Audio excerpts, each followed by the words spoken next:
أعوذ بالله من الشيطان الرجيم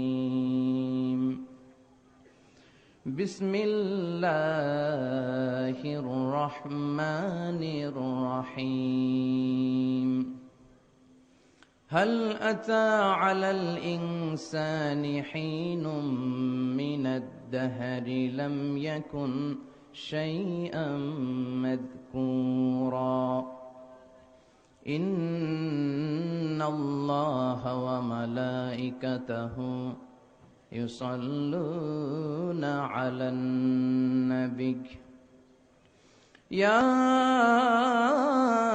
أيها الذين آمنوا صلوا عليه وسلموا تسليما اللهم صل على محمد وعلى آل محمد كما صليت على إبراهيم وعلى آل إبراهيم إنك حميد مجيد اللهم بارك على محمد وعلى آل محمد كما باركت على إبراهيم وعلى آل إبراهيم إنك حميد مجيد আপনারা সবাই কেমন আছেন?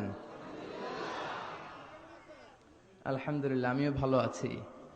এই যে আমরা ভালো আছি, ভালো থাকি, আমাদেরকে ভালো রাখে কে? আবার মাঝে মাঝে অসুস্থ বানিয়ে পরীক্ষা করে কে?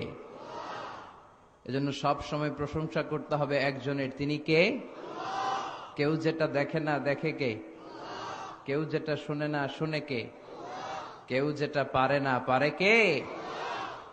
কেউ যেটা দেখে না সেটা আল্লাহ দেখে। কি আজীব! আল্লাহু আকবার। সবার চোখ ফাঁকি দেয়া যায়, আল্লাহর চোখকে ফাঁকি দেয়া যায়? কথা বলেন, আওয়াজ করে বলেন তো, পুলিশের চোখ ফাঁকি দেয়া যায় কি যায় না?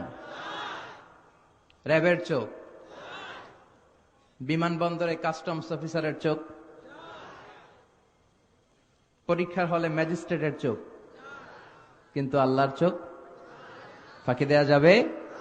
এজন্য কেউ যেটা দেখে না দেখে কে? সব জায়গায় প্রশংসা করতে হবে শুধুমাত্র কেবলমাত্র একমাত্র আল্লাহ তাআলা। রাজি আছেন তো সবাই? সকালবেলা প্রশংসা করব কার? বিকেলবেলা, খাওয়ার সময়, ঘুমানোর সময়, নামাজ পড়ার সময়, ঘুষ দেওয়ার সময়। ঘুষ দেওয়ার সময় আল্লাহর প্রশংসা? ঘুষ দেয়া যাবে? শুধু নেওয়া যাবে? হ্যাঁ, আর রাশি ওয়াল মুরতাশি কিলাহুমা ফিন নার। যে ঘুষ দেয়, ঘুষ নেয়, উভয়ই জাহান্নামী। এই ঘুষ থেকে আল্লাহ তুমি আমাদেরকে হেফাজত করো। কিন্তু আমাদের এই ডিজিটাল বাংলাদেশে ঘুষ আছে না নাই? বেশি না কম? আপনাদের নরসিংদীতে খুব একটা নাই। জামেয়ার ফায়েজে, জামেয়ার সোহবাতে থেকে নরসিংদীতে হয়তো ঘুষ এতটা ঢুকে নাই, কিন্তু গোটা বাংলাদেশে ঘুষ আছে না নাই? আমাদের বাংলাদেশের যে সরকারি অফিসগুলো, ওগুলোতে ঘুষ আছে না? ঘুষ আছে। তো ওই সরকারি অফিসগুলার শুধু অফিসাররাই ঘুষ খায় না, ওই সরকারি অফিসগুলার যে চেয়ার টেবিল আছে ওগুলাও খায়। কথা বলেন, রন্ধ্রে রন্ধ্রে ঘুষ আছে না নাই? এই ঘুষ বন্ধের জন্য আমাদের একটা কমিশন আছে, দুর্নীতি দমন কমিশন, আছে না নাই? এখন শুনি ওইটার ভিতরে ঘুষ চলে, ঠিক কি না? সর্ষে দিয়ে নাকি ভূত তাড়ায়। এখন সর্ষের ভিতরেই ঢুকছে ভূত। মানুষ পাগল হলে বান্ধে রশি দিয়া, রশি পাগল হলে বানবেন কি দিয়া? এজন্য এটা নামাও, নিচে থাক। ঘুষের সাথে আমাদের কোনো সম্পর্ক নাই। এগুলো সামাজিক ব্যাধি। ঘুষ, যৌতুক, এগুলোরে সমাজ থেকে ঝাড়ু পেটা করে বিদায় করতে হবে। এজন্য এগিয়ে আসতে হবে ইয়াংদেরকে। অনেক জায়গায় দেখি যে হেলফুল ফুজুল নামে সংগঠন করে ওরা যৌতুক বিরোধী আন্দোলন করে, আছে না নাই? It's very good initiative, positive একটা সাইন। কারণ যুবকদের মধ্যে আছে প্রাণ ঢালা উচ্ছ্বাস, যুবকদের রক্ত গরম। আমাদের স্বাধীনতা যুদ্ধে যারা নেতৃত্ব দিয়েছিল তারা কি যুবক ছিল না বৃদ্ধ ছিল? যুবক। কিছুদিন আগে কোটা আন্দোলন হয়েছে না একটা? নেতৃত্ব দিয়েছে কারা? যুবক। আবার নিরাপদ সড়ক সে একটা আন্দোলন হয়ে গেল, নেতৃত্ব দিয়েছে কারা? যুবকেরা, কিশোরেরা, ছোট্ট ছোট্ট বাচ্চারা। আমি অবাক হয়েছি, আমি তখন মালয়েশিয়াতে। আইন কি করে বানাতে হয় এবং ওই আইন কি করে মানাতে হয় প্রশাসনের চোখে আঙ্গুল দিয়ে তারা দেখিয়ে দিয়েছে। জোরে কোন ঠিক কিনা? পুলিশের গাড়ি আটকে দিয়েছে, কি আজীব তামাশা। র্যাবের গাড়ি আটকে দিয়েছে, তাদের কাছে ড্রাইভার্স লাইসেন্স চেয়েছে। এজন্য যুবকদের আছে প্রাণ ঢালা উচ্ছ্বাস, যৌবনকে কাজে লাগাতে হবে। 7 শ্রেণীর ব্যক্তিকে আল্লাহ তাআলা in the day of judgement, in the day of resurrection, কিয়ামতের দিন আরশের নিচে ছায়া দিবে। এর মধ্যে একটা শ্রেণী হচ্ছে ওই যুবক, শাবুন নাশাআ ফি ইবাদাতিল্লাহ, এমন যুবক যেই যুবকের পুরো যৌবনের মাহেন্দ্র ঘণ্টা সে আল্লাহর ইবাদতে কাটিয়েছে। আরেকটা শ্রেণী আছে, ওইটাও যুবক, যাকে কোন সুন্দরী নারী পাপ কাজের পরকীয়ার অফার করেছে, আর সে বলেছে ইন্নী আখাফুল্লাহ, আমি আল্লাহরে ভয় পাই। সুবহানাল্লাহ পড়বেন না? আমি কারে ভয় পাই? যুবকের হৃদয়ে আল্লাহর ভয় থাকার দরকার আছে না নাই? যাদের হৃদয়ে আছে আল্লাহর ভয়, তারা কভু পথ ভুলে যায় না। আল্লাহর প্রেম ছাড়া এই দুনিয়ায় কারো কাছে কোনো কিছু চায় না। রাতের আধারে যারা সেজদাতে রয়, দু চোখের স্রোতে নদী যেন বয়, ছলনার হাতছানি যতই আসুক পেছনে ফিরেও সে তাকায় না। যাদের হৃদয়ে আছে আল্লাহর ভয়, তারা কবু পথ ভুলে যায় না। আল্লাহর প্রেম ছাড়া এই দুনিয়া কারো কাছে কোনো কিছু চায় না, কারো কাছে কোনো কিছু চাই না। ঠিক কিনা? তো যুবকদেরকে তো এরকম হওয়া দরকার। রাতের বেলা তাহাজ্জুদ পড়ে জায়নামাজে সে তাহাজ্জুদে কান্নার ঝড় তুলবে, আল্লাহর কাছে চাইবে, আর তার হৃদয়ে কারো ভয় থাকবে না, শুধু ভয় থাকবে কার? কিন্তু আমার সোনার বাংলাদেশের যুবকদের এই সুন্দর চরিত্রগুলো ধ্বংস করে দেওয়ার জন্য যে সমস্ত উপাদান, ইকুইপমেন্টস দরকার, তার সবটা আছে না নাই? আমি যেটা দেখেছি, যুবকদের চরিত্র ধ্বংস হওয়ার এদেশে সবচেয়ে বড় হাতিয়ার হচ্ছে পর্নোগ্রাফি। প্রত্যেকের হাতে এখন স্মার্টফোন। ইন্ডিয়ান নায়িকাদের কোমর দোলানো ডান্স আছে না নাই? ইমান শেষ, আমল শেষ, চরিত্র শেষ। এই পর্নোগ্রাফি দেখে দেখে সব শেষ। আরেকটা ভয়ঙ্করতম হাতিয়ার হচ্ছে মাদক। নরসিংদীতে এগুলা নাই নাকি কারখানা? আল্লাহ হেফাজত করো। ইয়াবা, ফেন্সিডিল, গাজা, হেরোইন, মারিজুয়ানা। ইয়াবার কথা শুনতাম যে আগে খেত ইউনিভার্সিটি লেভেলের ছেলেরা, এটা নেমে কলেজে এসেছে। এখন শুনেছি যে হাই স্কুল আর প্রাইমারির যে ছাত্ররা, তাদের হাতেও ইয়াবা পাওয়া যায়। এজন্য এই গজব থেকে আল্লাহ তুমি আমাদেরকে হেফাজত করো। আমার দেশের যুবক ছেলেদের চরিত্রগুলো তুমি সাইয়েদানা ওমরে ফারুকের চরিত্রের মতো করে দাও। বলছিলাম যে সব সময় আমাদের প্রশংসা করতে হবে একটা সত্তার। তিনি কে? চাইতে হবে একজনের কাছে, তিনি কে? হিসাবটা খুব সহজ। ইযা সাআলতা ফাসআলিল্লাহ ওয়া ইযা ইসতাআনতা ফাসতাইন বিল্লাহ। চাইতে হয় তো আল্লাহর কাছে চাও, সাহায্যের দরকার আল্লাহর কাছে হাত পাতো। আমরা আমাদের বর্তমান সময়ে বিপদে পড়লে, কোনো ইভেন্ট ঘটলে, কোনো ঝামেলাতে জড়িয়ে গেলে সবার আগে ফেসবুকে শেয়ার দিয়ে দিই, আছে না নাই? কিন্তু ফেসবুকেও শেয়ার দেওয়ার আগে শেয়ার করা দরকার কার কাছে? বন্ধুর কাছে শেয়ার করার আগে শেয়ার করব কার কাছে? স্ত্রীর কাছে বিপদের কথা শেয়ার করার আগে শেয়ার করব কার কাছে? হাদিসে কুদসিতে আল্লাহ বললেন, লাউ আন্না আউওয়ালাকুম ওয়া আখিরাকুম ওয়া ইনসাকুম ওয়া জিন্নাকুম, তোমাদের পৃথিবীর শুরু থেকে সাইয়েদনা আদম থেকে শুরু করে আজ পর্যন্ত এবং কিয়ামত পর্যন্ত যারা এসেছিল, যারা আছে, যারা থাকবে, সবাই যদি আলা সাঈদিন ওয়াহিদ, বিশাল এক প্রান্তরে দাঁড়িয়ে হাত পেতে আল্লাহর কাছে একটার পর একটা তাদের চাহিদা, তাদের আকুতি বলতে শুরু করে যে আল্লাহ এটা দাও, আল্লাহ ওটা দাও, আমার এই লাগবে সেই লাগবে। আল্লাহ বলেন, প্রতিটা বান্দার প্রত্যেকটা চাহিদাও যদি আমি পূরণ করে দেই, যার যা লাগবে সবও যদি দিয়ে দেই, আমার ধন ভান্ডারের 1 ইঞ্চিও কমবে না। এজন্য চাইতে যদি হয় চাবো কার কাছে? প্রশংসা করব কার? কম কম না বেশি বেশি? কথা বলেন, কম কম না বেশি বেশি? বেশি বেশি প্রশংসা করলে এমন জায়গা থেকে আল্লাহ রিজিকের ব্যবস্থা করে দিবেন আপনি কল্পনাও করতে পারবেন না। প্রশংসাও করব বেশি, আল্লাহ নেয়ামতও দিবে বেশি, ঠিক কিনা? বিশ্বনবী মুহাম্মদ রাসূলুল্লাহ সাল্লাল্লাহু আলাইহি ওয়াসাল্লাম মসজিদে নববীতে সালাতে লিড দিচ্ছেন, মানে ইমামতি করছেন। আল্লাহু আকবার বলে সালাত শুরু করলেন, রুকুতে গেলেন, রুকু থেকে উঠে পড়লেন সামি আল্লাহু লিমান হামিদা। ফিসফিস করে সাহাবারা পড়ল রব্বানা ওয়ালাকাল হামদ। এক সাহাবী বাড়িয়ে আরো 4টা তাসবিহ পড়লো, হামদান কাসীরান তাইয়িবান মুবারাকান ফি। আমার সাথে সাথে সবাই পড়েন, হামদান কাসীরান তাইয়িবান মুবারাকান ফি। সবাই পড়েন না আওয়াজ করে, হামদান কাসীরান তাইয়িবান মুবারাকান ফি। আবার পড়েন, হামদান মুবারাকান ফি। এই ফিসফিসি আওয়াজের 4টা তাসবিহ শব্দ বিশ্বনবীর কর্ণকুহরে চলে আসলো। সালাত শেষে বিশ্বনবীর অভ্যাস ছিল আল্লাহু আকবার বলে সাহাবাদের দিকে মুখ ফিরিয়ে বসতেন, 3 বার ইস্তেগফার পড়তেন, আযকারুস সাবাহ ওয়াল মাসা এগুলো পড়তেন। আজকারগুলো পড়া শেষে বিশ্বনবী বললেন, আমি যখন রুকু থেকে দাঁড়ালাম সামি আল্লাহু লিমান হামিদা বলে তোমরা ফিসফিস করে পড়েছো রব্বানা ওয়ালাকাল হামদ। কে যেন অতিরিক্ত 4টা তাসবিহ পড়েছো, হামদান কাসীরান তাইয়িবান মুবারাকান ফিহি বলে। এই 4টা তাসবিহ আমি তোমাদেরকে শিখাই নাই, কে পড়েছো? দাঁড়াও। কেউ দাঁড়ায় না। বিশ্বনবী অভয় দিলেন, দাঁড়াও আমি কিছু বলবো না। এক সাহাবী দাঁড়িয়ে বললেন, ইয়া রাসূলুল্লাহ সাল্লাল্লাহু আলাইহি ওয়াসাল্লাম, এই অতিরিক্ত 4টা তাসবিহ আমি পড়েছি। বিশ্বনবী বললেন, কোত্থেকে তুমি এই 4টা তাসবিহ পেলে? আমি তো শিখাই নাই। সাহাবী বললেন, ইয়া রাসূলুল্লাহ আমি নিজ থেকে বানিয়ে পড়েছি, কারণ আল্লাহর তাসবিহ কম কম পড়লে আমার পোষায় না, আমার পড়তে মনে চায় বেশি বেশি। বিশ্বনবী বললেন, ভয় পেও না,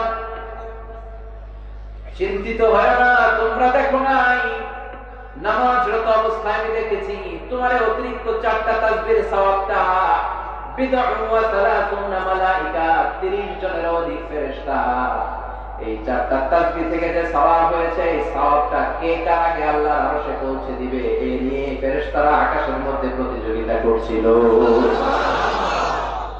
এজন্য আল্লাহ তাসবিহ যখন পড়বো কম কম পড়বো না বেশি বেশি?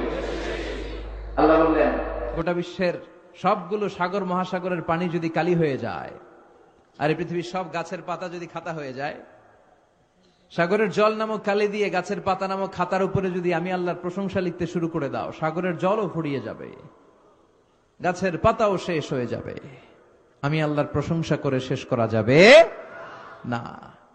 পৃথিবীতে কি পরিমাণে গাছ আছে আমরা কি আন্দাজ করতে পারি? কেন ইমাজিন, নরসিংদীতে কয়টা গাছ আছে কইতে পারবেন? তো সারা বাংলাদেশে কয়টা আছে বলতে পারবেন? গোটা বিশ্বে কয়টা আছে বলা যাবে? তাইলে আফ্রিকার জঙ্গলের কি অবস্থা? সুবহানাল্লাহ কইবেন না? কি পরিমাণে গাছ যে আল্লাহ রেখে দিয়েছেন গোটা বিশ্বে, সব গাছের পাতা যদি খাতা হয়ে যায়। আর কি পরিমাণে সাগর আছে কল্পনা করতে পারেন? এই পৃথিবীর সবচেয়ে গভীরতম সাগরের নাম প্রশান্ত মহাসাগর। এর সবচেয়ে গভীর জায়গার নাম হচ্ছে মারিয়ানা ট্রেঞ্চ। এটার গভীরতা প্রায় 36,000 ফিট। সুবহানাল্লাহ বাড়িতে একা কয়েন, 36,000 ফিট গভীর মারিয়ানা ট্রেঞ্চ। আর এই পৃথিবীর সবচেয়ে উঁচু পাহাড়ের নাম হচ্ছে মাউন্ট এভারেস্ট। কি নাম? আমরা এটার হিমালয় বললে বেশি চিনি। মাউন্ট এভারেস্ট আছে না একটা, এটা পৃথিবীর সবচাইতে উঁচু পাহাড়। এটার উচ্চতা প্রায় 29,035 ফিট। তাহলে দেখা যাচ্ছে পৃথিবীর সবচেয়ে উঁচু পাহাড়টা তুলে ধরে এনে প্রশান্ত মহাসাগরের সবচাইতে গভীর জায়গা মারিয়ানা ট্রেঞ্চের উপর যদি ছেড়ে দেওয়া হয়, পুরো পাহাড়টা পানির নিচে ডুবে তো যাবেই, তার উপরে আরো পানি থেকে যাবে 7,000 ফিট। সুবহানাল্লাহ পড়েন। এই পৃথিবীর দ্বিতীয় গভীরতম মহাসাগরের নাম হচ্ছে আটলান্টিক মহাসাগর। আর এই মহাসাগরের সবচেয়ে গভীরতম জায়গার নাম হচ্ছে পুয়ের্টো। এই পুয়ের্টো গভীরতা প্রায় 33,000 ফিট।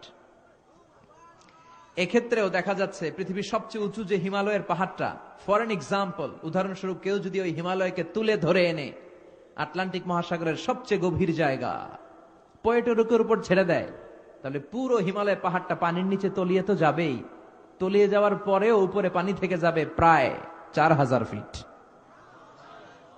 সাগর কি পৃথিবীতে এই দুইটা?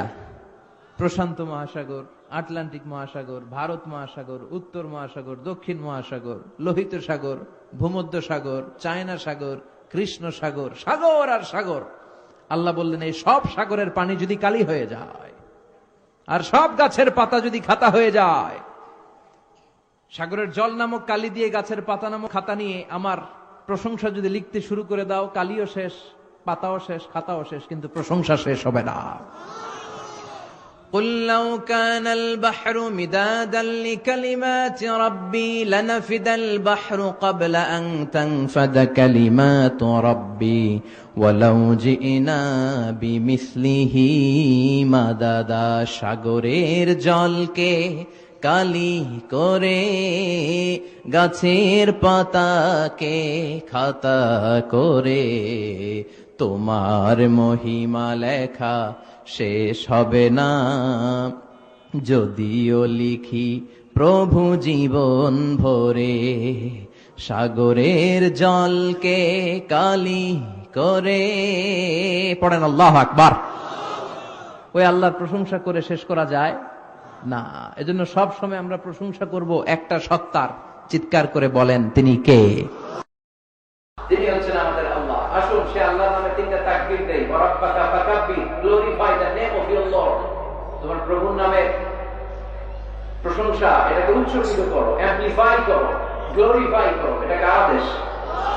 আসুন আমরা কয়েক মিনিট কোরআন থেকে কথা শুনবো, তার আগে আল্লাহর নামে তিনটা তাকবীর দিয়ে আমরা সরাসরি মহাবিশ্বয় মহাগ্রন্থ আল কোরআন আল কারীম থেকে নিজেদেরকে এনলাইট করার চেষ্টা করি, আলোকিত করার চেষ্টা করি। আমি লিল্লাহি তাকবীর বললে অনেক মানুষ হয়েছে আজকে। আসুন আল্লাহর নামের প্রশংসা, গ্লোরিফিকেশন সবাই মিলে করি। আমি লিল্লাহি তাকবীর পড়লে আপনারা পড়বেন আল্লাহু আকবার। আসুন ভাগাভাগি করে দেই।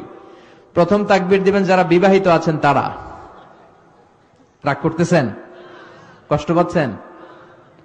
দ্বিতীয় তাকবীর পড়বেন যারা অবিবাহিত এসছেন তারা। তৃতীয় তাকবীর আজকে সবাই মিলে দিব ইনশাআল্লাহ। পড়েন। বিবাহিত কারা কারা এসছেন দেখি। আপনাদের দলে আমিও আছি ইনশাআল্লাহ। মাশাআল্লাহ, তাবারাকাল্লাহ। হাত নামান। অবিবাহিত কারা কারা এসছো দেখি। কপালে এখনো কেউ জুটে নাই, অনেক দুঃখ তাদের। হ্যাঁ, অনেক দুঃখ। আল্লাহ দুঃখ দূর করে দেখ। হাত নামাও। তো শুরুতে বিবাহিতরা আল্লাহর নামের তাকবীর পড়েন, দ্বিতীয় পর্যায়ে অবিবাহিতরা পড়েন, তৃতীয় পর্যায়ে সবাই মিলে তাকবীর পড়ে আমরা সরাসরি কোরআন থেকে কথা শুরু করব। শুরুতে আমার বিবাহিত ভাইয়েরা আপনারা রেডি হয়ে যান। আমি পড়বো লিল্লাহি তাকবীর, আপনারা পড়বেন আল্লাহু আকবার। একটু দেখবো যে কাদের গলায় জোর বেশি। বিবাহিতরা খুব জোরসে তাকবীর পড়তে পারে নাকি অবিবাহিতরা। আজকে দেখে যাই জামিয়া কাসেমিয়ার ময়দানে কাদের পারফরমেন্স কেমন হয়ে যায়। বিবাহিতরা শুরুতে, অবিবাহিতরা কিন্তু এখন দিও না, দিলে কিন্তু ওনারা জিতে যাবে। বিবাহিত ভাইরা রেডি? দেন লিল্লাহি তাকবীর। মাশাআল্লাহ, তাবারাকাল্লাহ। অনেক আওয়াজ, ইমানি জজবা নিয়ে দিয়েছে তো এই জন্য এত আওয়াজ। আচ্ছা, এবার অবিবাহিতদের পালা। অবিবাহিত যারা, তোমরা কি রেডি? ওরে আল্লাহ, এরা তাকবীর দেওয়ার আগেই একেবারে। অবিবাহিতরা সবাই রেডি? পড়েন। অবিবাহিতরা তাকবীর পড়েন। লিল্লাহি তাকবীর।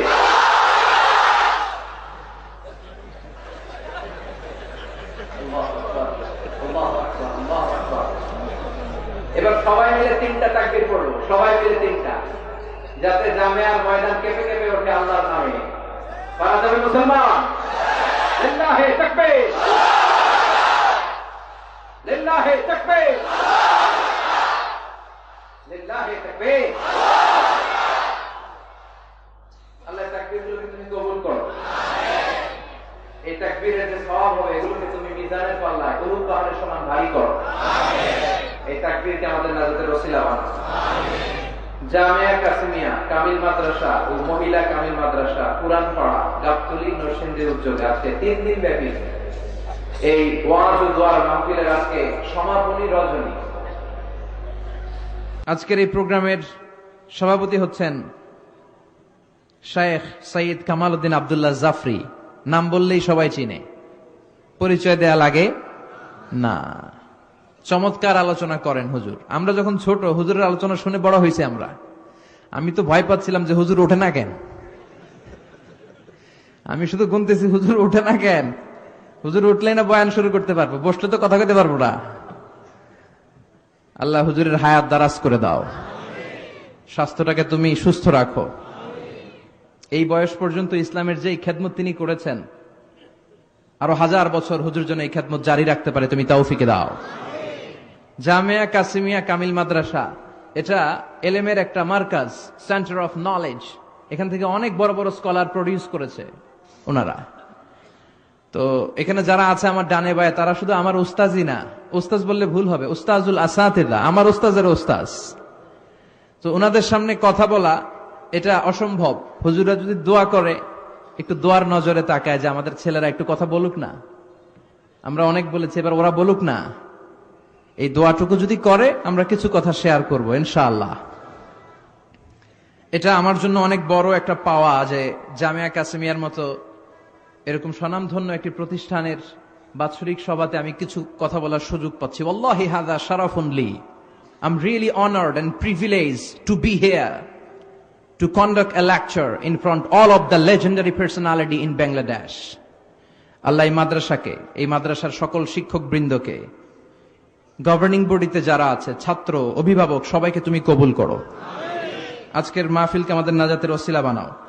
আজকের প্রোগ্রামের প্রধান অতিথি আলহাজ লেফটেন্যান্ট কর্নেল অবসরপ্রাপ্ত জনাব নজরুল ইসলাম হিরু, বীর প্রতীক, উনি এসেছেন না? আচ্ছা। উদ্বোধক আলহাজ জনাব এ বি বোরহানুদ্দিন ভুইয়া, উনি আসছেন? আলহামদুলিল্লাহ, সবাই চলে এসেছে। এবার আর কোনো কথা নাই, আমরা সরাসরি কোরআন থেকে শুনি। আপনাদের কষ্ট হচ্ছে না তো? আজকে কয়েক মিনিট, হুজুর তো 1.5 ঘন্টা সময় দিয়েছে, বেঁধে দিয়েছে, অনেক সময় আমরা কাটিয়ে ফেলেছি ভূমিকা কথায়। তো খুব বেশি সময় আমরা পাবো না, অল্প কয়েক মিনিট যেই বইটা থেকে আমরা কিছু কথা শুনবো। বইটার নাম কি? সবাই বলতে পারেননি, আওয়াজ করে বলেন, এই বইটার নাম কি? কোরআন। এই বইয়ে কি কোনো ভুল আছে? সন্দেহ আছে? সংশয় আছে? থাকবে কেমন করে? কারণ বইটাকে নাজিল করেছে কে? যালিকাল কিতাব, পড়েন, যালিকাল কিতাব হুদাল লিল মুত্তাকিন। This is the book, the most authentic and original and reliable book in the world, whereof there is no doubt in it, and a guidance to those who are muttaqin. এটা এমন বই যে বই একটাও ভুল নাই, একটাও সন্দেহ নাই, এবং মুত্তাকিনদের জন্য গাইডলাইন করে বইটাকে পাঠিয়েছে কে? আবার রাব্বুল আলামিন বলেন, কিতাবুন আনজালনাহু ইলাইকা লিতুখরিজান নাসা মিনাল যুলুমাতি ইলান নূর। মুহাম্মদ সাল্লাল্লাহু আলাইহি ওয়াসাল্লাম, I've revealed this holy and sacred book unto you in order to lead the mankind out of darkness into the light. ও নবী, কোরআনকে কেন পাঠালাম জানো নাকি? শোনো শোনো, অন্ধকারাচ্ছন্ন মানুষগুলোরে হেদায়েতের পথে নিতে, অনেকগুলো অন্ধকার থেকে একটা আলোর দিকে নিতে, রামার বামপন্থী গুলারে ডানপন্থী বানাতে, জাহান্নামী গুলারে জান্নাতি বানাতে কোরআন তার নাযিল করেছে কে? কোরআন পড়লে মানুষ বামপন্থী থাকতে পারে? কোনপন্থী হয়ে যায়? সব নবীরা কোনপন্থী? আপনারা কোনপন্থী? জামিয়া কাসিমিয়া কোনপন্থী? জাফরি হুজুর কোনপন্থী? বিশ্বনবী কোনপন্থী? আমরা ডানপন্থী হয়ে মরতে চাই, জোরে কোন ঠিক কিনা? আবার আল্লাহ বললেন, এই কিতাবটা এমন কিতাব, এই কিতাব পড়াও সহজ, এই কিতাব বোঝাও সহজ, এই কিতাবটারে হেফজ করে তুমি সিনার মধ্যে রাখবা, ওইটারেও সহজ করে দিল কে? ওয়ালাকাদ ইয়াসসারনাল কুরআনা লিযিকরি ফাহাল মিন মুদ্দাকির। I have made this holy Quran very easier for you, man, to read, to understand, to comprehend, and to memorize in your heart. Quran পড়বা সহজ, ওয়াদাটা কার? বুঝতে চাও? একটু চেষ্টা করো, অন্তর লাগিয়ে, সহজ, ওয়াদাটা কার? হেফজ করে সিনায় রাখতে চাও, সহজ, ট্রাই করলেই হাফেজ হতে পারবা, ওয়াদাটা কার? আল্লাহ বললেন, পড়াও সোজা, বুঝাও সোজা, হেফজ করে সিনার মধ্যে রাখাও সোজা। সুবহানাল্লাহ। এটারে হেফজ করে সিনায় রাখা যদি কঠিন হতো, খুব বেশি চ্যালেঞ্জিং হতো, তাহলে হাফেজ হওয়া যাইতো? কথা বলেন। কিন্তু আমাদের আশেপাশে হাফেজ আছে না নাই? এই কোরআনটারে শুরু থেকে শেষ পর্যন্ত সিনায় রেখেছেন এরকম আল্লাহর প্রিয় বান্দা কারা কারা আছেন একটু দেখতে চাই, হাত তোলেন। মাশাআল্লাহ, মাশাআল্লাহ, মাশাআল্লাহ, মাশাআল্লাহ, তাবারাকাল্লাহ। আল্লাহ তাদেরকে কবুল করো। আল মাহিরু বিল কোরআন মা সাফারাতিল কিরামিল বারারা, আল্লাহ তাদের সাথে তুমি তাদেরকে কবুল করে নাও। এজন্য কোরআনের সাথে সম্পর্ক বাড়াতে হবে। আমি তো অভিভাবকদের সবসময় বলি যে আপনার ছেলে মেয়েদেরকে শুধু এইটা পড়ায় দেন, এই একটা বই পড়ায় দেন, এইটা শিখায় দেন, এই বইটাই আপনার ছেলে মেয়েরা সব শিখায় দিবে। এই কিতাবটা পড়লে ছেলে ভদ্র হয়। এই কিতাবটা যেই ছেলের অন্তরে থাকবে ওই ছেলে টেন্ডারবাজি করতে পারে না, চাঁদাবাজি করতে পারে না, খাদ্যে ভেজাল দিতে পারে না, মাছে ফরমালিন দিতে পারে না, ওজনে কম দিতে পারে না, রাত্রিবেলায় বাসের ভেতরে কোনো সুন্দরী নারীকে একা পেলে গণধর্ষণ করতে পারে না। এজন্য এই কিতাবটারে পড়ায় দিতে হবে। এই কিতাবটা পড়লে আপনার ছেলে মেয়ে ভদ্র হবে, সিভিলাইজড হবে, সভ্য হবে, মার্জিত হবে, সুশিক্ষিত হবে, ঠিক কিনা? এই বই যারা পড়ে তারা মূর্খ থাকে না, কারণ এই বই তো মূর্খ থাকতে নিষেধ করে। এই বই বলে মূর্খ থাকা মহাপাপ। এই বইয়ের প্রথম মেসেজ হচ্ছে পড়। কার নামে? এই বইয়ের প্রথম শব্দটা কি? ইকরা, মানে পড়ো। Read in the name of your Lord who has created, পড়ো তোমার প্রভুর নামে যিনি শিখিয়েছেন। কোরআন যারা মানে তাদেরকে পড়তেই হবে, না পড়ে বাঁচার কোনো সুযোগ নাই। আপনার মন ভালো আছে পড়েন, আপনার মন খারাপ তখনও পড়েন, আপনি সুস্থ পড়েন, আপনি অসুস্থ পড়েন, আপনি মুকিম পড়েন, আপনি মুসাফির পড়েন, আপনি দেশে আপনি পড়েন, আপনি প্রবাসে আপনি পড়েন, আপনি ঘরে কি করবেন? পড়বেন। আপনি নৌকায় চড়ে যাচ্ছেন কি করবেন? বিমানে ফ্লাই করছেন কি করবেন? আপনি মরতেছেন তখনও পড়বেন। পড়তে পড়তে মরেন। ওমিয়া মরার সময় পড়ার দরকার আছে না নাই? মরার সময় পড়তে হবে লা ইলাহা মুহাম্মাদুর। তার মানে এটা এমন ধর্ম মরার সময়ও ছাড় নাই, মরার সময়ও পড়তে হয়। চিৎকার করে বলেন ঠিক কিনা? এজন্যই কোরআন বলল আমার প্রথম মেসেজ হচ্ছে পড়ো, পড়লেই সব জানতে পারবা। আল কোরআনের প্রথম বাণী পড়ো, আল হাদিসে নবীর কথা পড়ো। আল কোরআনের প্রথম বাণী পড়ো, আল হাদিসে নবীর কথা পড়ো। পড়ে পড়ে শেখো, শিখে শিখে তুমি তোমার নিজের জীবন গড়ো। সুবহানাল্লাহ পড়েন। পড়ে পড়ে নিজের জীবন গড়তে হবে, এটা কোরআনের মেসেজ। আল্লাহ তুমি বুঝার তৌফিক দান করো, সহি সমঝ দান করো। আর জোরে পড়েন আমিন। আমি আমার খুতবার শুরুতে সূরাতুল ইনসান থেকে একটি আয়াত তেলাওয়াত করেছি। আসুন এই সূরাটির আলোকে কয়েক মিনিট আমরা কিছু কথা শুনি, কোরআন থেকে আলোকিত হওয়ার চেষ্টা করি।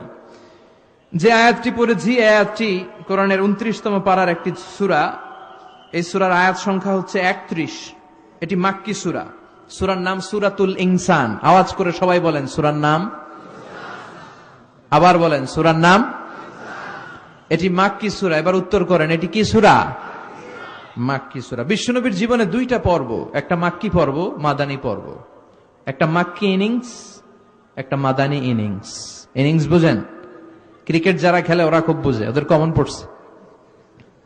Makki innings, Madani innings. মাক্কি ইনিংসে বিশ্বনবী মুহাম্মদ রাসূলুল্লাহ সাল্লাল্লাহু আলাইহি সাল্লামের স্ট্র্যাটেজি ছিল খুব ধীরে সুস্থে তাওহীদের দাওয়াত দেওয়া, রিসালাতের দাওয়াত দেওয়া, আখিরাতের দাওয়াত দেওয়া।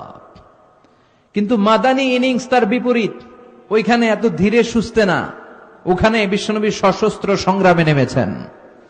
ইনিংস বললাম এজন্য, ক্রিকেটে মাঝে মাঝে উইকেট বেশি পড়লে ঠেকায় খেলা লাগে।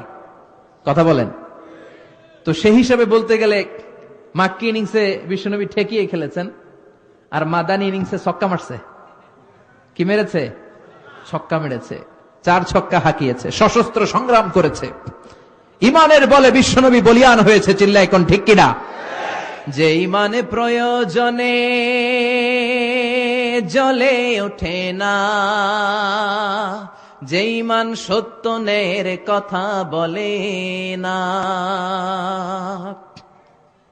যে ঈমান প্রয়োজনে জ্বলে ওঠে না, যে ঈমান সত্য ন্যায়ের কথা বলে না, যে ঈমান বাস্তবে নাই, যে ঈমান অন্তরে নাই, মুখে শুধু ফাঁকা বলি, কি করে তারে বলো ঈমান বলি, কি করে তারে বলো ঈমান বলি, কি করে তারে বলো ঈমান বলি। যে ঈমান দিন কায়েমের আন্দোলনের ধার ধারে না, যে ঈমান লেবাসধারী কোরআন হাদিস তাও পড়ে না, যে ঈমান খাজার নামে মাজার গড়ে ফুলুস কামায়, যে ঈমান শিরকিয়াতের আমল করে ভীত না হয়, এরকম আছে না নাই? যে ঈমান ঈমানে ভুলে নাস্তিকতার মঞ্চে ওঠে, যে ঈমান বাতিল মতের দোসরে হয়ে ফায়দা লুটে, যে ঈমান শুধুই কেবল খায় দায় আনন্দ করে, যে ঈমান দেখে না যে আরাকানে ভাইরা মরে, যে ঈমান বাস্তবে নাই, যে ঈমান অন্তরে নাই, মুখে শুধু ফাঁকা বলি, কি করে তারে বলো ঈমান বলি, কি করে তারে বলো ঈমান বলি, কি করে তারে বলো ঈমান বলি, ঠিক কি না? ঈমানের বলে বিশ্বনবী জ্বলে উঠেছিলেন আপন শক্তিতে। এখন এটারে অ্যাড বানাইছে রবি। রবি কি বলে? হ্যাঁ, কি বলে? জ্বলে উঠুন আপন শক্তিতে। ঈমান তো হতে হবে এমন ঈমান, যে ঈমান আপন শক্তিতে জ্বলে উঠবে, ঠিক কিনা? তো মাদানী ইনিংসে, মাদানী জীবনের অধ্যায়ে বিশ্বনবীর অ্যাটিটিউড স্ট্র্যাটেজি ছিল এরকম: সশস্ত্র সংগ্রাম, অন্যায় দেখলে বাধা, প্রেসিডেন্সি ছিল ওনার। আর মাক্কি জীবনে গোপনে দাওয়াতি কাজ করেছে। তো মাক্কি জীবনের ওই পর্বে এই সূরাটা নাজিল হয়েছে। তাহলে আওয়াজ করে উত্তর করবেন, সূরাতুল ইনসান এটা মাক্কি না মাদানী? এটা মাক্কি সূরা। সূরাতুল ইনসানই শুধু সূরাতুল ইনসানের নাম নয়, এছাড়াও এই সূরার আরেকটা নাম আছে, সেটা হচ্ছে সূরাতু আদ-দাহর। সবাই বলেন কি নাম? আদ-দাহর। কোরআনের অনেক নুসখায় এটা লেখা সূরাতু আদ-দাহর, আবার অনেক নুসখায় লেখা সূরাতু আল ইনসান। কেন দাহার লেখা? কেননা প্রথম আয়াতেই আছে হিনুম মিনাদ দাহর লাম ইয়াকুন শাইআম মাযকুরা, সেখান থেকে দাহার শব্দ নিয়ে নামকরণ করা হয়েছে সূরাতু দাহার। আবার যেহেতু হাল আতা আলাল ইনসান, শুরুতে ইনসান নিয়ে কথা, এই বিবেচনায় এটার একটা নামকরণ করা হয়েছে সূরাতু আল ইনসান। তার মানে সূরাতুল ইনসান বা সূরাতুদ দাহর এই সূরাটির দুটি নাম। এতটুকু তো আমরা বুঝতে পেরেছি, ঠিক কিনা? আল ইনসান শব্দের অর্থ হচ্ছে মানুষ। ইনসান মানে, একটু আওয়াজ করবেন তাহলে এটা ক্লাস সিস্টেমে হবে, একজন প্রশ্ন করলে উত্তর করতে হয়। তো সূরাতুল ইনসান মানে কি? মানুষ, মানুষের সূরা। আজকে অল্প কয়েক মিনিটে আমরা মানুষ নিয়ে কিছু কথা শুনবো। মানুষ নিয়ে কোরআনিক পয়েন্টস অফ ভিউ কি, স্ট্যান্ডিং পয়েন্ট কি, দৃষ্টিভঙ্গি কি, মানুষ নিয়ে কোরআনের দৃষ্টিভঙ্গি কি, এটা আমরা কিছুটা জানবার চেষ্টা করবো ইনশাআল্লাহ। পড়েন কোরআনের কি পয়েন্টস অফ ভিউ পাওয়া যায় মানুষের ব্যাপারে। মানুষ আল্লাহর এক অভাবনীয় সৃষ্টি। এজন্য আল্লাহ তাআলা দুইটা সূরা দিলেন, সিঙ্গুলার বচনে দিলেন আল ইনসান, আর প্লুরাল বচনে দিলেন আন্নাস, মানুষেরা। দুইটা সূরা দিলেন, সুবহানাল্লাহ পড়েন। এই সূরাটার ব্যাপারে সহিহ আল বুখারীতে এসেছে, বিষ্ণু ঈসা ইসলাম জুমার দিন ফজরের সালাতের দ্বিতীয় রাকাতে এই সূরাতুল ইনসান তেলাওয়াত করতেন।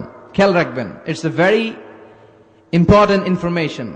ফজরের সালাতে দ্বিতীয় রাকাতে বিশ্বনবী সূরাতুল ইনসান পড়তেন। প্রথম রাকাতে পড়তেন সূরাতু আস-সাজদা, আলিফ লাম মিম তানজিলুল কিতাব লা রাইবা ফি মির রাব্বিল আলামিন। এই সূরাটা সূরাতু সাজদা দিয়ে শুরু করতেন প্রথম রাকাতে। দ্বিতীয় রাকাতে পড়তেন সূরাতু আল ইনসান। পবিত্র কালামুল্লাহ মাজিদের সেন্ট্রাল থিম কি, কেন্দ্রীয় আলোচ্য বিষয় কি, যদি উত্তর করা হয় অনেক উত্তর আসবে যে এটা। কোন কোন গবেষক পেয়েছেন এটা what is the subject matter of the holy Quran, পুরো কোরআনের মূল কথা কি। সবচেয়ে প্রণিধানযোগ্য যে উত্তর, যে কোরআনের সাবজেক্ট ম্যাটার বা সেন্ট্রাল থিম কি, সেটা হচ্ছে কোরআনের সেন্ট্রাল থিম বা কেন্দ্রীয় আলোচ্য বিষয় হচ্ছে মানুষ। কোরআনের কেন্দ্রীয় আলোচ্য বিষয় কি? সবাই বলেন, কেন্দ্রীয় আলোচ্য বিষয় কি? মানুষকে নিয়ে কোরআনের যত সব আয়োজন, মানুষকে নিয়ে কথা, মানুষের জন্য কথা। এজন্য আজকে মানুষ নিয়ে আমরা কিছু কথা শুনবো, আওয়াজ করে পড়েন ইনশাআল্লাহ। মানুষ আল্লাহর তৈরি করা সৃষ্টিকুলের মধ্যে সব চাইতে শ্রেষ্ঠ, কিন্তু এই মানুষ হওয়া বড় কঠিন। এজন্য মুরব্বীরা আগে দোয়া চাইতে গেলে মুরব্বীরা বলতো, বাবা তুমি মানুষের মতো মানুষ হও। নরসিংদীতে মনে হয় বলে চলে না তো, কথা বলেন না যে, বলে না হুজুর, বলে না এটা, বলে তুই মানুষের মতো মানুষ হ, মানুষের মতো মানুষ হ। কোরআন আসলে এসেছে আমাদেরকে মানুষের মতো মানুষ বানাতে। একটু খেয়াল করে দেখেন, কোরআনের ইন্ট্রোডাক্টরি সূরা বা প্রিফেস অফ দ্য বুক হচ্ছে সূরাতুল আল ফাতিহা। এটাতে ভূমিকা কথা এসেছে। তো ভূমিকাটা যদি বাদ দেন তাহলে কোরআনের সর্বপ্রথম সূরার নাম কি? বাকারা। কি নাম? বাকারা মানে কি? গাভী। আর কোরআনের সর্বশেষ সূরার নাম কি? আন-নাস মানে কি? মানুষ। কেমন যেন আল্লাহ বুঝাতে চাইলেন যে কোরআনটা পড়া যদি শুরু করো, তোমার মধ্যে পশুত্বের যে প্রবৃত্তি আছে, কোরআন পড়তে পড়তে পড়তে পড়তে পশুত্বের প্রবৃত্তি সব ডিলিট হয়ে তুমি মানুষের মতো মানুষ হয়ে বেরোবা। তার মানে কোরআন এসেছে আমাদেরকে মানুষের মতো মানুষ বানাতে। কিসের মতো? কি বানাতে? কিন্তু মানুষ হওয়া যে অনেক কঠিন, মানুষ হওয়া এত সহজ নয়। পৃথিবীতে মানুষের বড় অভাব।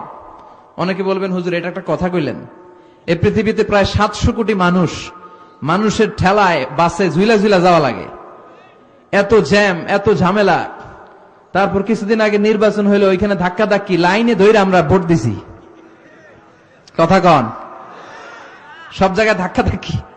জুমার নামাজে দেরি করে গেলে পাক্কা মুসল্লিও বারান্দায় জায়গা পায় না।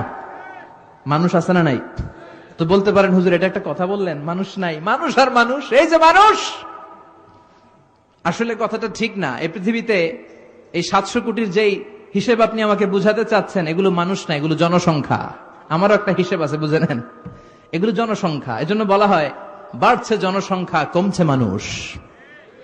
বাড়ছে কি কমছে কি?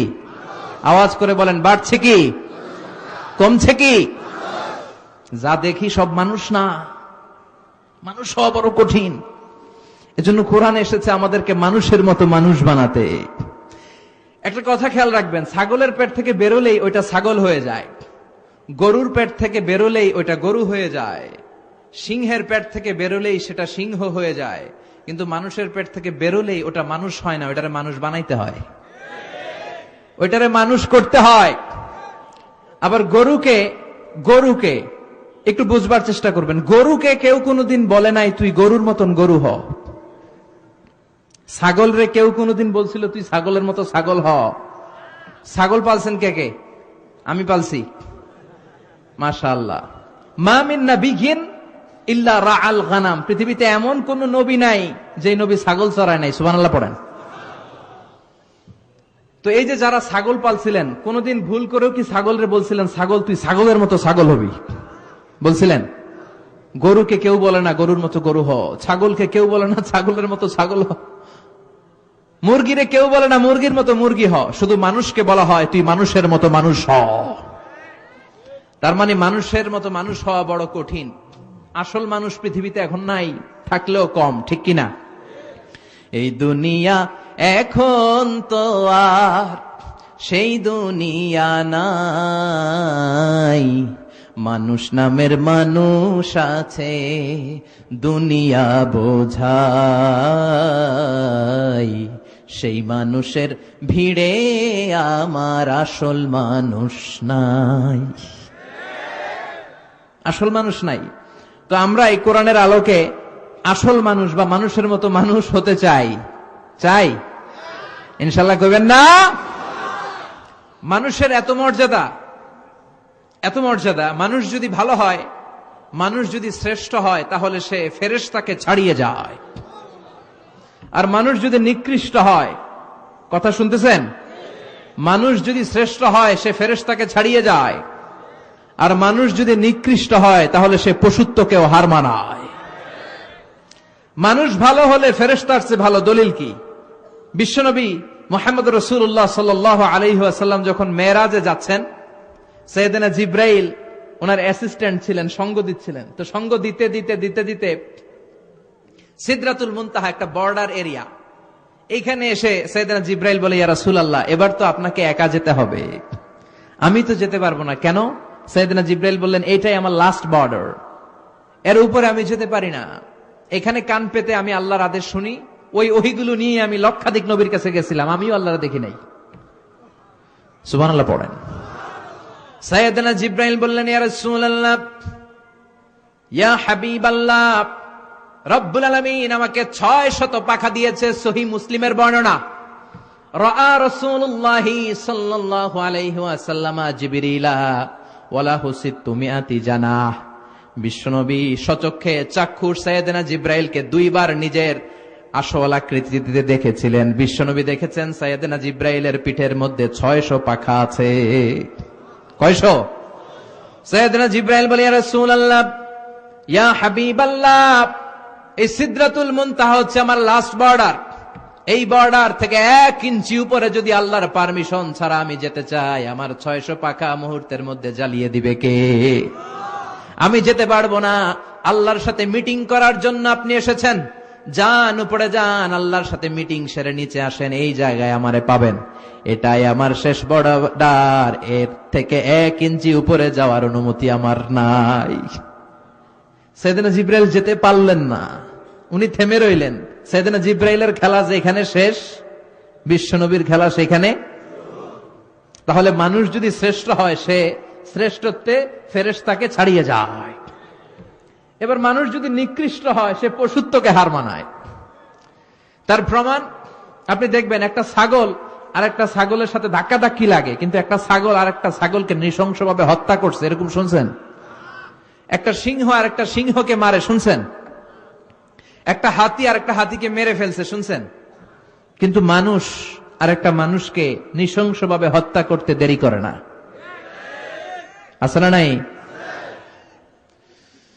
আপনি কখনো শুনবেন না একটা বাঘ আর একটা বাঘকে হত্যা করে 10 টুকরা করেছে, একটা সিংহ আর একটা সিংহকে হত্যা করে 15 টুকরা করেছে, একটা হাতি আর একটা হাতিকে 40 টুকরা করে বস্তাবন্দি করেছে। কোনদিন শুনেছেন?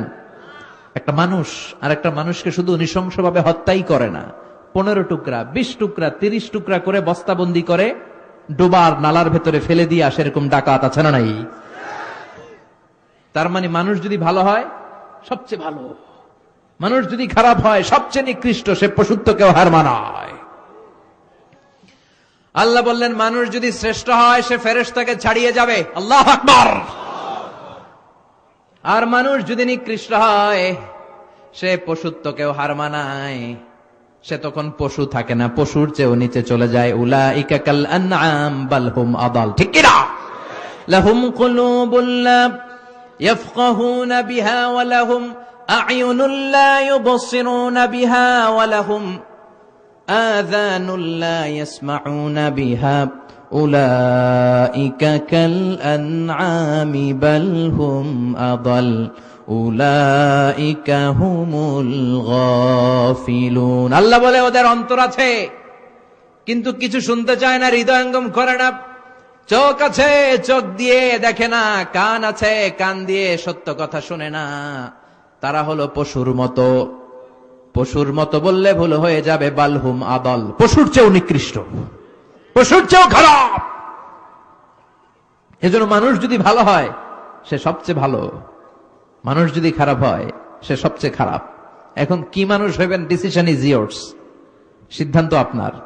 আপনি কি আপনার চরিত্রটাকে এত চমৎকার করবেন যে আপনি ফেরেশতাকে ছাড়িয়ে যাবেন, নাকি এমন চরিত্র আপনি গঠন করবেন যে চরিত্র দিয়ে আপনি পশুকেও হার মানিয়ে আল্লাহর গালি শুনবেন? দ্য ডিসিশন ইজ ইয়ার্স, সিদ্ধান্ত আপনার। এজন্য কি করে ভালো মানুষ হওয়া যায়, মানুষের ব্যাপারে কোরআনে আল্লাহ কি বললেন, এই নিয়ে কিছু কথা আমরা শুনবো ইনশাআল্লাহ। পড়েন। সূরার নাম বুইলা গেছি, সূরার নাম সূরাতু আল ইনসান। ইনসান মানে কি? মানুষ। মানুষ নিয়ে মানুষের কৌতূহলের শেষ নেই। বিজ্ঞানীদের মতে মানুষ হচ্ছে হোমো স্যাপিয়েন্স প্রজাতির একটা প্রজাতি। এই মানুষের আচরণ কি, বিহেভিয়ারিয়াল ক্যারেক্টারিস্টিক্স কি, এদের অ্যাটিটিউড কি, এদের ম্যানার কি, এরা আসলে কেমন, এদের সমস্যা কি, এ নিয়ে গবেষণার রিসার্চের কোনো অন্ত নেই।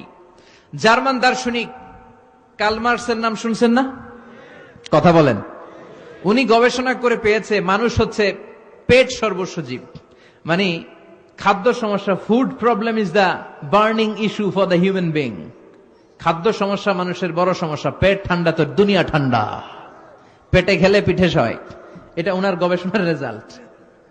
এরপরে রাশিয়ান আরেক দার্শনিক নাম ভ্লাদিমির লেনিন, সহজে সংক্ষেপে ওরে অনেকে লেনিন বলে, লেনিন লেনিন। তো লেনিন এসে বললেন না, খাদ্য সমস্যা মানুষের বড় সমস্যা নয়, মানুষের বড় সমস্যা সেক্স সমস্যা, মানে যৌন সমস্যা। যৌনতা ঠান্ডা তো সব ঠান্ডা। এরপরে আরেক উল্লুক্কা পাঠা ইংল্যান্ড থেকে আসলো, ওর নাম হচ্ছে রবার্ট চার্লস ডারউইন, সংক্ষেপে ওরা ডারউইন বলে, বিবর্তনবাদের আবিষ্কারক। তো রবার্ট চার্লস ডারউইন এসে বলল, মানুষের পেট সমস্যা বড় সমস্যা না, মানুষের সেক্স সমস্যা বড় সমস্যা না, মানুষ আসলে মানুষই না, মানুষ হলো বান্দর। মানুষ কি? মাথার তারের কানেক্টিভিটি একটু ঢিলা হলে যা হয় আর কি। মানুষ হলো বানর। সে এই বিষয়ের উপর একটা বইও লিখেছে। বইটার নাম হচ্ছে the origin of species. The origin of species বইতে প্রমাণ করেছে মানুষ মানুষ না, মানুষ ছিল বান্দর। বান্দর থেকে সময়ের বিবর্তনে, কালের আবর্তনে এটা মানুষ হয়ে গেছে। নাউজুবিল্লাহ, আস্তে করে পড়েন। এবার আসেন দেখি কোরআন কি বলে। আসলে কি পেটের সমস্যা, না যৌন সমস্যা, না বান্দ্রামির সমস্যা? আল্লাহ বলেন, না না, পেট সমস্যা মানুষের বড় সমস্যা না, যৌন সমস্যা মানুষের বড় সমস্যা না। মানুষ কশিন কালো বানর থেকে দুনিয়ার বুকে আসে নাই। মানুষ হলো আশরাফুল মাখলুকাত। আশরাফুল মাখলুকাত, সৃষ্টি সেরা। তার শ্রেষ্ঠত্ব আল্লাহ এত দিয়েছে, মাটি দিয়ে তাকে তৈরির পরও নূরের ফেরেশতা তাকে সেজদা দিতে বাধ্য হয়েছে। তুমি মাটির আদমকে প্রথম সৃষ্টি করিয়া ঘোষণা করিয়া দিলে শ্রেষ্ঠ বলিয়া, তাই তো নূরের ফেরেশতা করে আদমকে সেজদা। পড়েন, তাই তো নূরের ফেরেশতা করে আদমকে সেজদা। সবার চেয়ে সম্মান দিলে মাটির আদমকে। সবাই পড়বেন, আল্লাহু আল্লাহু তুমি জাল্লে জালালুহু, শেষ করা তো যায় না গে তোমার গুণগান। আল্লাহু আল্লাহু, পড়েন আল্লাহু আকবার। আল্লাহ বললেন না, পেটের সমস্যা বড় সমস্যা না, যৌন সমস্যা বড় সমস্যা না। মানুষ বানর থেকে আসে নাই, মানুষ হলো আশরাফুল মাখলুকাত। ওয়ালাকাদ কাররামনা বানি আদম وحملناهم في البر والبحر ورزقناهم من الطيبات وفضلناهم على كثير ممن خلقنا تفضيلا। পড়েন সুবহানাল্লাহ। আমি মানুষকে অনেক সম্মান দিয়েছি, জলে স্থলে বিচরণের সুযোগ করে দিয়েছি, পবিত্র খাবার তার জন্য রিজিক হিসেবে দিয়েছি, আর মানুষকে সব সৃষ্টির মধ্য থেকে শ্রেষ্ঠত্ব দিয়েছি। কার কথা? দলিল পাইছেন? ওয়ালাকাদ কাররামনা বানি আদম, I have dignified the status of the sons of Adam and Eve. আদমের সন্তানদেরকে আমি পৃথিবীতে সবচাইতে বেশি সম্মান দিয়েছি। কেমনে আদম বানর থেকে আসবে? আদমরে তো আমি বানাইছি। লাম্মা খালাকাল্লাহু আদামা ওয়া কানা তুলুহু 60 যিরাআন, বুখারীর বর্ণনা। আল্লাহ বললেন, আদমকে যখন আমি বানালাম 60 গজ লম্বা করে বানালাম। 60 যিরাআন, বুখারীর বর্ণনা, সহিহ বুখারীর রেফারেন্স। যখন আদমকে আমি বানিয়েছি 60 হাত লম্বা করে বানিয়েছি। তোমরাও যখন জান্নাতে যাবে 60 হাত লম্বা হয়ে যাবে। আদম আলাইহিস সালামকে আল্লাহ কয় হাত লম্বা করে বানালেন? হ্যাঁ, আমনে কয় হাত? আমি কয় হাত? কথা কন। ফেরাউন কয় হাত? এবার খাইছে ধরা। হ্যাঁ, ফেরাউন এক বক্তার ওয়াজও শুনছে যে আমার পাগড়ি দিয়ে আমি মাইক পাইছি 60 হাত লম্বা। কিন্তু আমি তো মিশরে ছিলাম, আমি দেখেছি ফেরাউন আসলে এত লম্বা নয়। ওরা আসল নাম মিনেফতাহ রামসিস আস-সানি, দ্বিতীয় রামসিস। ফেরাউন বা ফারাও হচ্ছে মিশরের সিংহাসনে যারা বসে ওদের উপাধি, যেমন প্রেসিডেন্ট বা রাষ্ট্রপতি, এটা কি কারণ না? যেই ওই চেয়ারে বসবে বঙ্গভবনে থাকবে উনি রাষ্ট্রপতি। তো যারাই মিশরের সিংহাসনে বসে তারাই ফারাউজ বা ফেরাউন। এই ফেরাউনের সাথে কিন্তু আমি কথা কইছি, বিশ্বাস হয় না? তবে এক পেশে কথা, মানে ও কথা কয় না, আমিই কইছি খালি। ও মিয়া এক পেশে কথা হয় না? আপনারা মাঝে মাঝে আল্লাহর সাথে কথা কন না? বলি না আল্লাহ রে অসুস্থ, তুমি দেখো না, সুস্থ করে দাও আল্লাহ। বলি না আমরা বিড়বিড় করে? কথা তো বলি, এক পেশে কথা। তো ফেরাউনের সাথেও আমি বলছি। মিশরে যে আমার অনেক আকাঙ্ক্ষা ছিল যে এইটারে দেখতে হবে আগে, তো ফ্রিতে দেখেছি, ফর ফ্রি। আমাদের আল আজহার ইউনিভার্সিটির যে কার্ড ছিল, ওই কার্ড ছিল জামিয়াতুল আজহার শরীফের কার্ড, ওটা দিয়ে আবার ফ্রিতে অনেক জায়গায় যাওয়া যায়। তো একবারই দেখেছি আমি মিশরের রাজধানী কায়রোর যে জাতীয় জাদুঘর, ওদের রয়্যাল মমিস চেম্বারের 2nd ফ্লোরে ওকে শোয়া রাখা হয়েছে। তো অনেক আশা ভরসা নিয়ে গেলাম, ঢুইকাই দেখি ওই রুমের ভিতরে ফেরাউন চাচা শুয়ে রয়েছে। তো যেই ফেরাউনকে জিজ্ঞেস করলাম, হেই ম্যান, হোয়াটস আপ, কেমন আছো? কিন্তু ওর মুখ দিয়ে কোনো কথা নাই। অনেক কিছু জিজ্ঞেস করলাম যে তুই এত বড় কলিজা হইলো কেমনে, তুই আমার নবী মুসারে ধমক দিলি কি করে? আল্লাহর পয়গম্বরকে তুই ধমক দিয়েছিস, তোর এত বড় বকের পাটা কে দিয়েছে? অনেক কথা বললাম, কিন্তু আজকে ওর কোনো আওয়াজ নাই। আমিও পাইছি সুযোগ, আমারে কওয়ারও সুযোগ নাই। ইচ্ছা মতো দোলাই করলাম ফেরাউন রে। আল্লাহু আকবার। ওর ধমকিতে নাকি মিশরের জমিন কাঁপতো, কিন্তু আজকে ওরে শুটকি বানায় রাখছে কে? এজন্য ওর মতো গাদ্দারে যদি এখনো কেউ করে, ওর থেকে শিক্ষা নেওয়ার দরকার আছে না নাই? খেয়াল রাখবেন, আল্লাহ ফেরাউনকে অনেক ছাড় দিয়েছে, কিন্তু ছেড়ে দেয় নাই। আল্লাহর সুন্নাত হচ্ছে আল্লাহ ছাড় দেয়, ছেড়ে দেয় না। আল্লাহ কি দেয়, কি দেয় না? ফেরাউন রে কি দিছিল? কি দেয় নাই? নমরুদ রে কি দিছে? কি দেয় নাই? আবু জাহেলকে ছাড় দিয়েছে, ছেড়ে দেয় নাই। এখনো যদি ফেরাউনের পথে কেউ হাঁটে, ওকে আল্লাহ দেখা যায় ছাড় দিচ্ছে, কিন্তু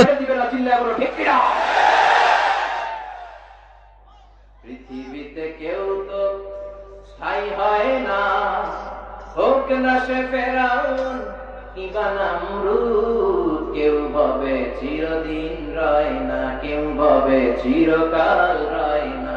পৃথিবীতে কেউ তো স্থায়ী হয় না, হোক না সে ফেরাউন কিবা নমরুদ। কেউ ভাবে চিরদিন রয় না। জোরে বলেন ঠিক কিনা? কেউ থাকবে না, চলে যেতে হবে। এজন্য খুব সাবধান। আল্লাহ বললেন, গোলাম, পেটের সমস্যা বড় সমস্যা না, যৌন সমস্যা বড় সমস্যা না। মানুষ বানর থেকে আসে নাই, মানুষকে আশরাফুল মাখলুকাত বানিয়েছে কে?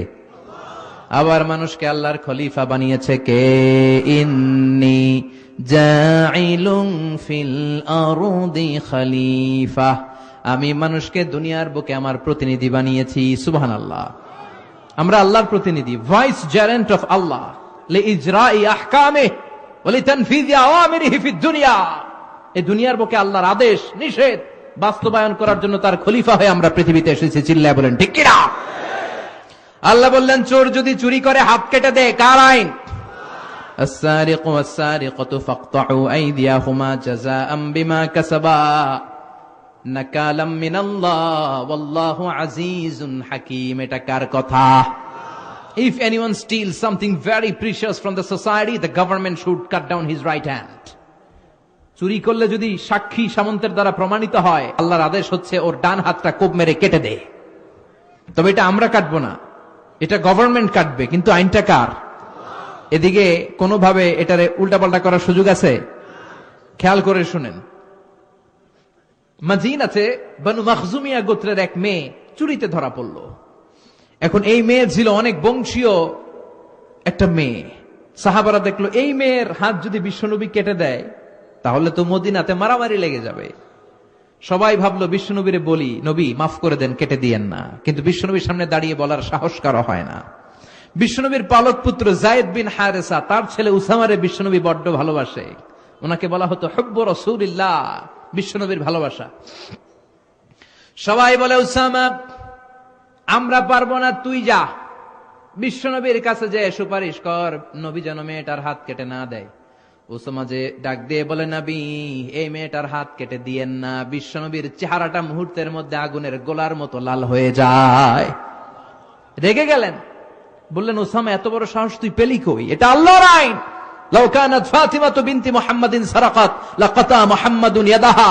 ওই বনু মাখজুমিয়া গোত্রের মেয়ে তো অনেক কাছের কথা, আমার কলিজার টুকরা নয়নের পুটুলি ফাতেমাও যদি চুরি করে ধরা পড়ে, তার ডান হাত কেটে দিতে আমি বিশ্বনবী এক সেকেন্ডও দেরি করব না।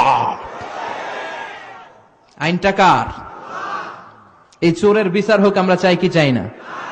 একটা চোরের বিচার যদি আমাদের 17 কোটি মানুষের প্রধানমন্ত্রী মাননীয় প্রধানমন্ত্রী শেখ হাসিনার তত্ত্বাবধানে জাতীয় মসজিদ বাইতুল মোকাররমের সামনে যদি একটা বড় চোরের হাত কেটে দেয়া হয়, আর সবগুলো টেলিভিশন চ্যানেল যদি লাইভ সরাসরি সম্প্রচার করে, আমরা সবাই যদি দেখি, বাংলার জমিনে আর কোন চোর খুঁজে পাওয়া যাবে?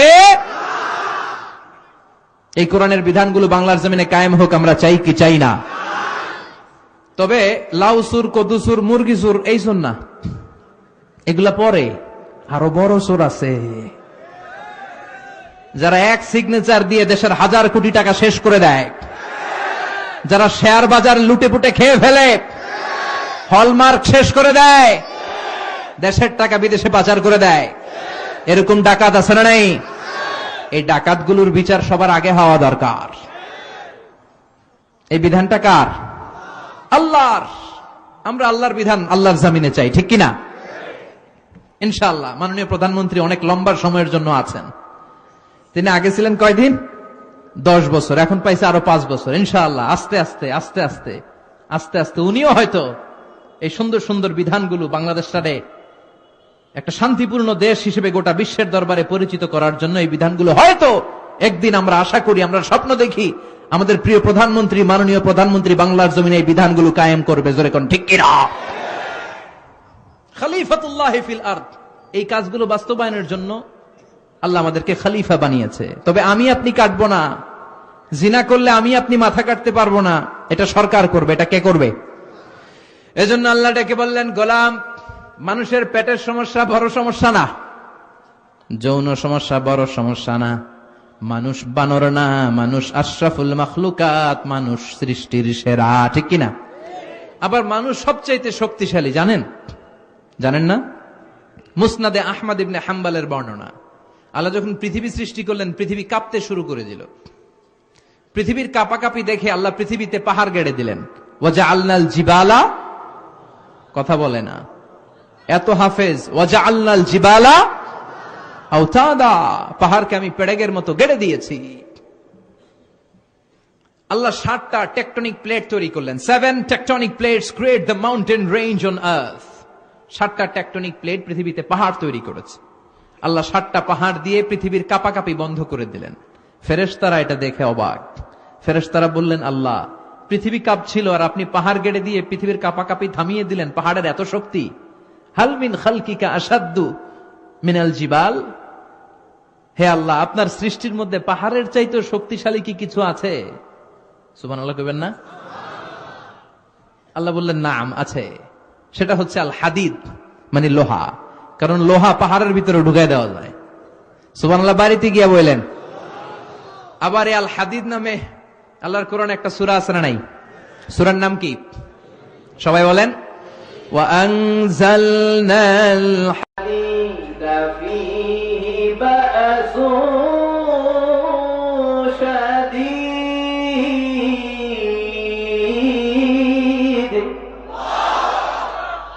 আমি আকাশ থেকে লোহা নাযিল করেছি, লোহার মধ্যে অনেক শক্তি আমি ঢুকিয়ে দিয়েছি। ওয়া মানাফিউ লিন-নাস, আবার লোহার ভিতরে মানুষের জন্য উপকার আছে না নাই? এমন কিছু বানানো যায় না লোহা ছাড়া। এই যে মাইক বানাইছে লোহা ছাড়া নাই, ঘড়ি বানাইতে লোহা, বানাইতে গাড়ি, কম্পিউটার, প্লেন, রকেট, বন্দুক। সুবহানাল্লাহ কইবেন না? সব কাজে লোহা লাগে। আল্লাহ বললেন লোহা পাহাড়ের চাইতেও শক্তিশালী, পাহাড়ের ভেতরে আমি লোহা গেড়ে দিয়েছি। ফেরেশতারা বললেন, মাবুদ, বুঝলাম পাহাড়ের চাইতেও লোহা বেশি শক্তিশালী। হাল মিন খালকিকা শাইউন আশাদ্দু মিনাল হাদিদ। এবার আমাদেরকে বলেন, আপনার সৃষ্টিকুলের মধ্য থেকে লোহার চাইতেও শক্তিশালী কিছু আছে নাকি? আল্লাহ বললেন, লোহার চাইতেও শক্তিশালী আরেকটা জিনিস আছে, সেটা হলো আন্নার, মানে আগুন। সেটা কি? সবাই কোন? আগুনের স্পর্শ পেলে লোহাও গলে যায়। সুবহানাল্লাহ পড়েন। ফেরেশতারা বললেন, আল্লাহ, আগুনের চাইতেও শক্তিশালী কিছু আছে নাকি? আল্লাহ বললেন, আছে। সেটা কি? আল্লাহ বললেন, আল মা, মানে পানি। আগুনের মধ্যে যদি পানি ঢেলে দেয়া হয়, আগুন তার অস্তিত্ব হারিয়ে ফেলে, ঠিক কি না? ফেরেশতাদের প্রশ্নেরও শেষ নাই, আল্লাহর উত্তরেরও। ফেরেশতাদের কৌতূহল আরো বেড়ে যায়। ফেরেশতারা আবার বলে, মাবুদ, আপনার সৃষ্টিকুলের মধ্য থেকে পানির চাইতেও শক্তিশালী কিছু আছে নাকি? আল্লাহ বলে, আছে। আর রিহ, মানে বাতাস।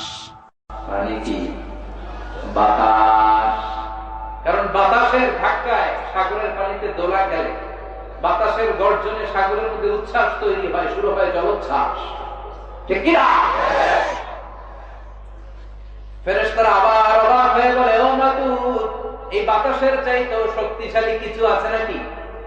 আল্লাহ বললেন, বাতাসের চাইতেও শক্তিশালী আছে। ফেরেশতারা বলল, সেটা কি? আল্লাহ বললেন, বাতাসের চাইতেও শক্তিশালী আশরাফুল মাখলুকাত, মানুষ। সকল ব্যথার বোঝা বইতে পারে, সব জ্বালা যাতনাও সইতে পারে। বিপদ আপদ এলে আল্লাহকে ডাকে, তার দয়া করুণায় ভরসা রাখে। হারায় না হুশ, সেই তো মানুষ, সেই তো মানুষ, ঠিক কি না? আল্লাহ বললেন, মানুষ শক্তিশালী, তবে ওই মানুষ, যেই মানুষ ডান হাত যা দান করে, বাম হাত সেটা টের পায় না। সুবহানাল্লাহ পড়েন। তার মানে আপনারা সবচেয়ে শক্তিশালী। আল্লাহর এই স্টেটমেন্ট অনুযায়ী, মুসনাদ আহমদ ইবনে হাম্বলের রেফারেন্স অনুযায়ী, আজকে জামিয়া কাসিমিয়ার জন্য যারা দুহাত খুলে দান করেছেন, তাদের চেয়ে শক্তিশালী আল্লাহর জমিনে, আকাশের নিচে, জমিনের উপরে দ্বিতীয় কেউ নাই। জোরে বলেন, ঠিক কি না? সবচেয়ে শক্তিশালী তারা। ডান হাত যেটা দান করে, বাম হাত সেটা টের পায় না, এরকম দানবীর আছে না নাই? যাকাত যখন দিতে মনে চায়, এইভাবে যাকাত দিবেন, কবুল করবে কে? দে যাকাত, দে যাকাত, তোরা দে রে যাকাত, তোর দিল খুলবে পড়ে আগে খুলু খাত। দে যাকাত, দে যাকাত, তোরা দে রে যাকাত। সুবহানাল্লাহ পড়েন। তার মানে মানুষের মতো মানুষ সবচেয়ে শক্তিশালী। মানুষের মতো মানুষ আশরাফুল মাখলুকাত। মানুষের মতো মানুষ হলো আল্লাহর খলিফা। কার কথা? সূরার নাম আরো জোরে পড়েন। আউযু বিল্লাহি মিনাশ শাইতানির রাজীম। বিসমিল্লাহির রহমানির রহিম। হাল আতা আলাল ইনসানি হিনুম মিনাদ দাহরি লাম ইয়াকুন শাইআম মাযকুর। সুবহানাল্লাহ। কষ্ট হচ্ছে? আর কয়েক মিনিট একটু বসে থাকা যাবে না? যাবে যাবে যাবে। ওঠা বসা করবেন না তো? এখন যেমনি চুপচাপ, পিন ড্রপ সাইলেন্ট, পিন পতন নীরবতা, আরো কয়েক মিনিট এরকম থাকবেন? ওঠা বসা করবেন না তো? যেহেতু জাফরি হুজুর বলেছে আমরা সব সময় দোয়া করি না, হাত তুলে এভাবে মুনাজাত অফিশিয়ালি করি না, কিন্তু 3 দিন ব্যাপী যেহেতু সমাবেশ, হুজুরের নেতৃত্বে আমরা সংক্ষিপ্ত একটা দোয়া করে একসাথে বরকত নিয়ে বিদায় নিব ইনশাআল্লাহ। পড়েন। হুজুরের হাতে দোয়া না নিয়ে কে কে চলে যাবেন একটু হাত তুলে দেখান, দোয়াতে শরীক না হয়ে। আগে আগে ওই আল্লাহর ওলিদেরকে একটু চিনে রাখি। থাকবেন থাকবেন সবাই থাকবেন। আপনারাও যেহেতু ওয়াদা করেছেন, আমি বেশি লম্বা সময় নিব না, অল্প 2 মিনিট, 2 মিনিট কথা বলে, 2 মিনিট কথা বলে। ঠিক আছে ঠিক আছে, ইনশাআল্লাহ ইনশাআল্লাহ ইনশাআল্লাহ। তবে ওয়াদা যেহেতু করেছেন, ওঠা বসা করা যাবে। তাকবীর পড়েন, লিল্লাহি তাকবীর।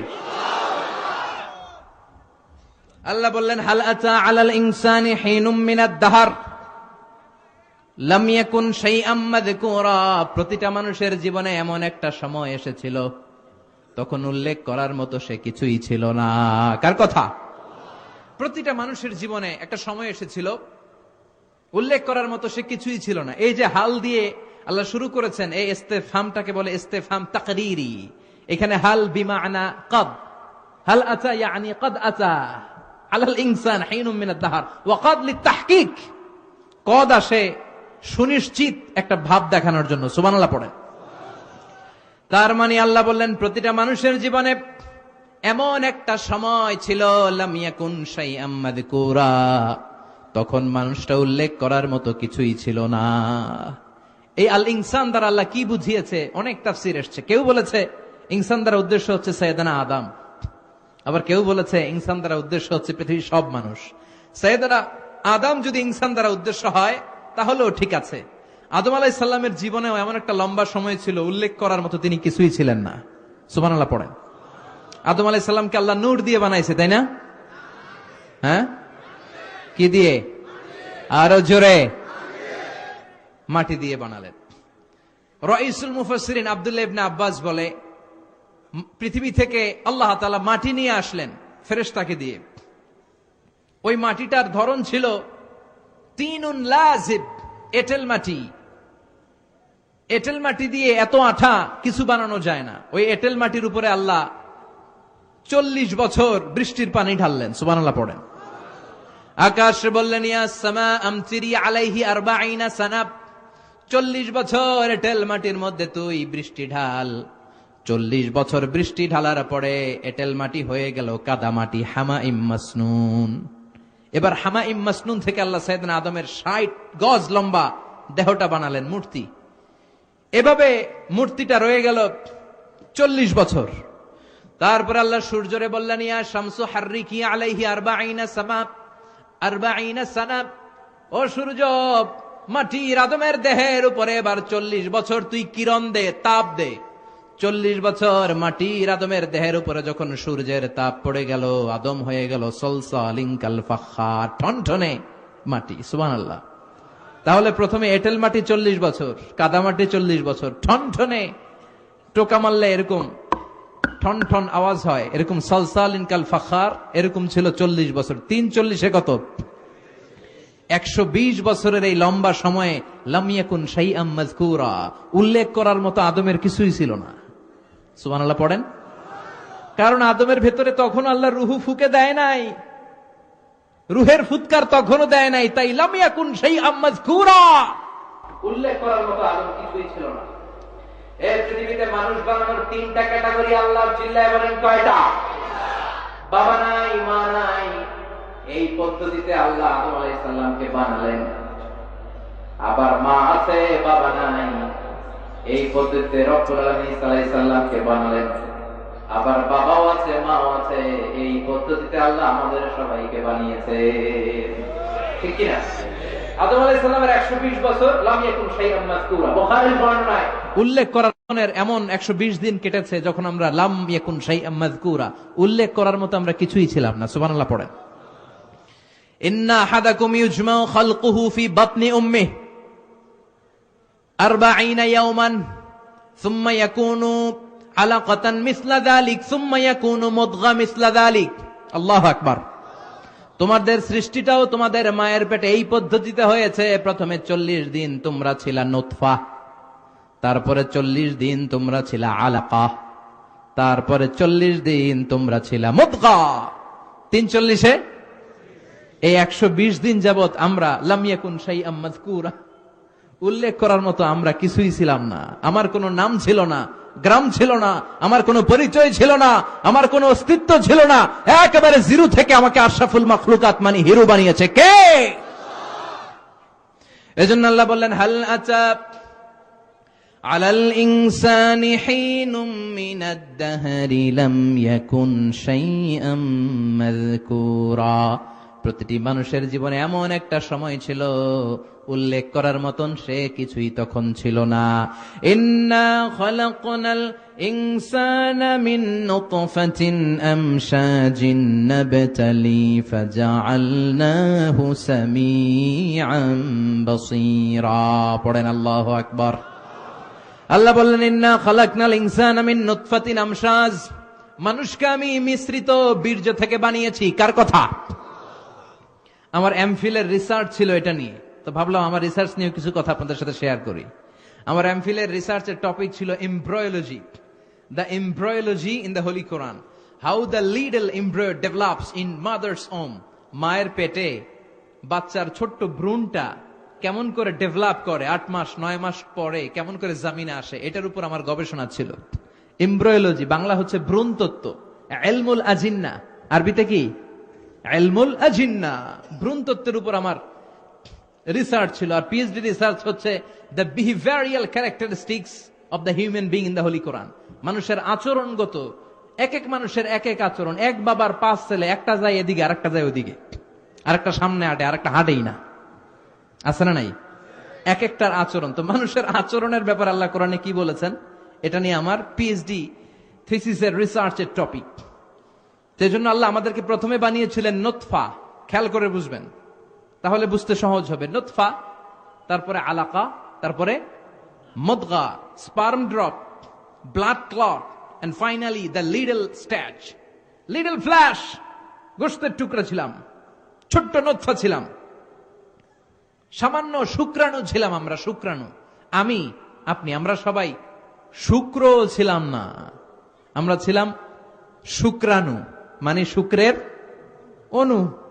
আমরা ডিম্বও ছিলাম না, আমরা ছিলাম ডিম্বাণু। আরবিতে বলে আল বুয়াইদা আল উনসাউইয়া, বাইদানা বুয়াইদা তাসগীর, আল বুয়াইদা আল উনসাউইয়া, ডিম্বাণু, ডিমের অণু ছিলাম, শুক্রের অণু ছিলাম। এক ফোঁটা শুক্রের ভিতরে 20 কোটি শুক্রাণু থাকে, ওইটার একটা ছিলাম আমি, সলিমুদ্দিন। সুবহানাল্লাহ কইবেন না? এই শুক্রের ভেতরে যে প্রাণ আছে, 1977-এ হাম আর লিয়েন হুক, এই দুইজন বিজ্ঞানী মাইক্রোস্কোপ দিয়ে তারা শুক্রের ভেতরে, বীর্যের ভেতরে ছোট ছোট কি যেন নড়াচড়া করে, প্রাণের অস্তিত্ব তারা সেখানে খুঁজে পেয়েছে।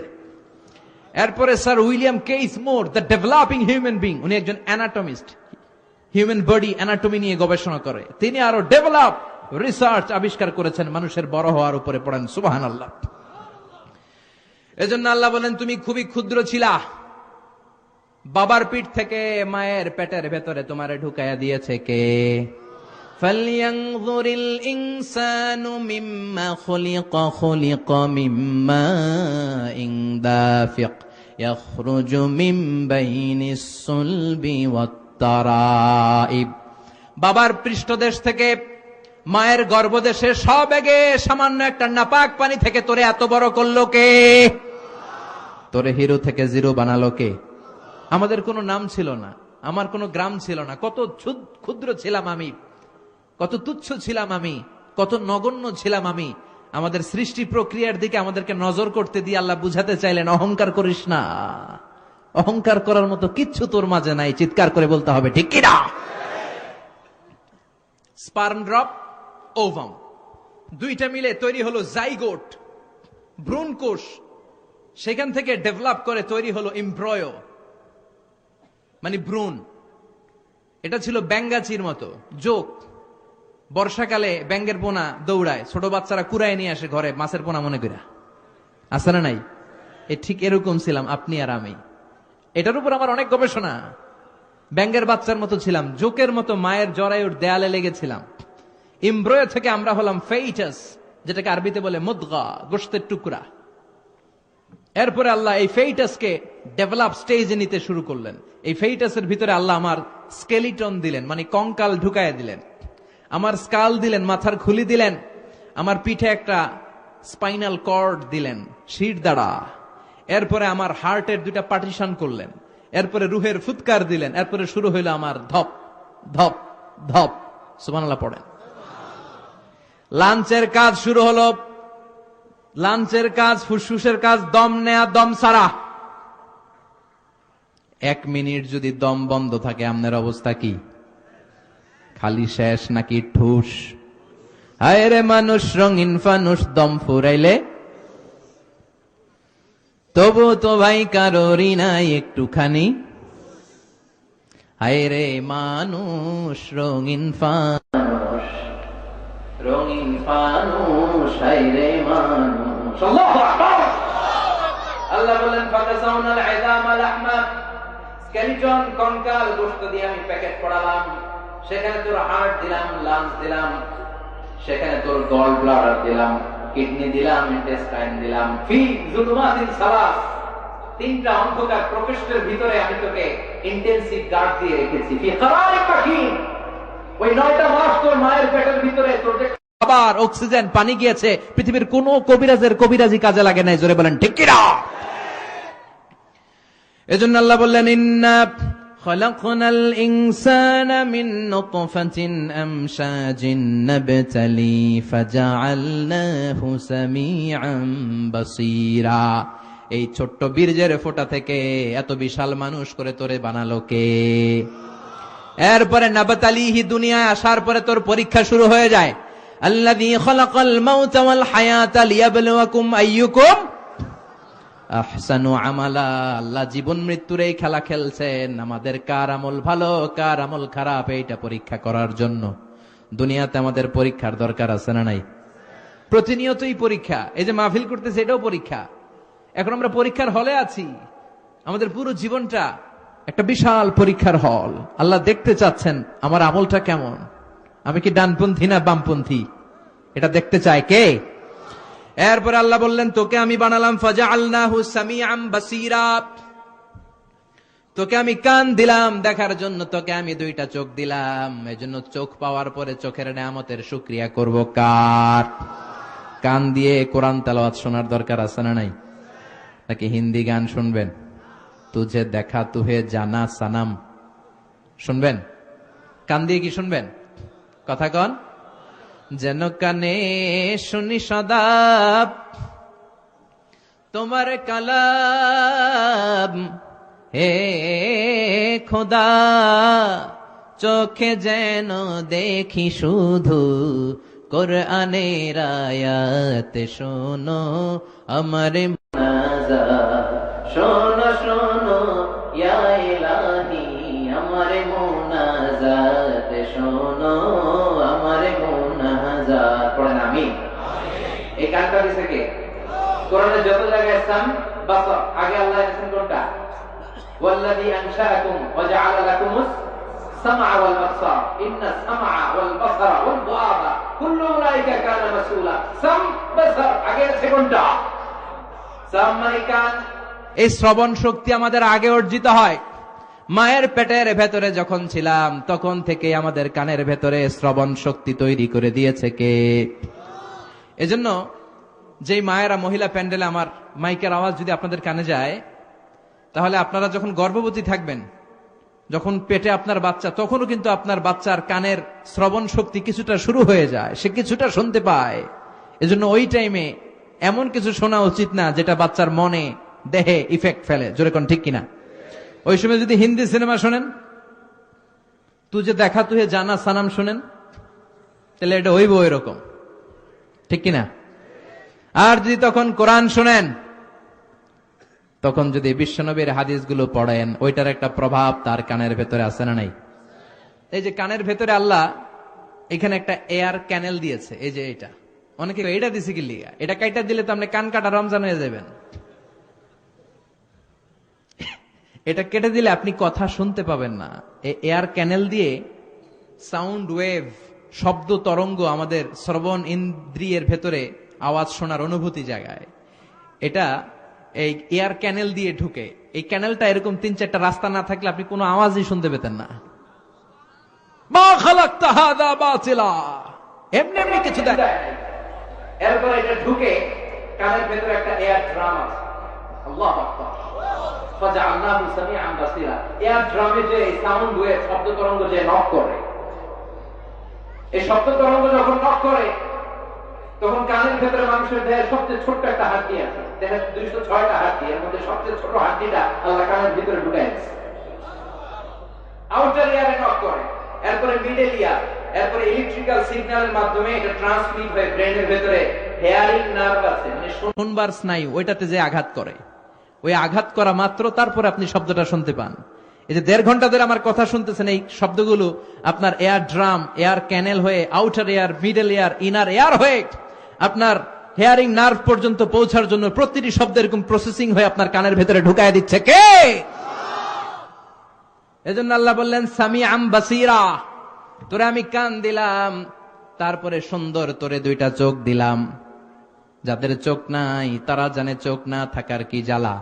এই 2টি চোখ দিয়েছি বলে দেখো যে কত অপরূপ, নয়নাভিরা খেতে খামারে জুড়াই জ্বালা, বিধুর তোমার দেয়া চোখের শুকুর, জানাবো তার ভাষা কই, যতই দেখি ততই যেন পলক ছাড়া রই।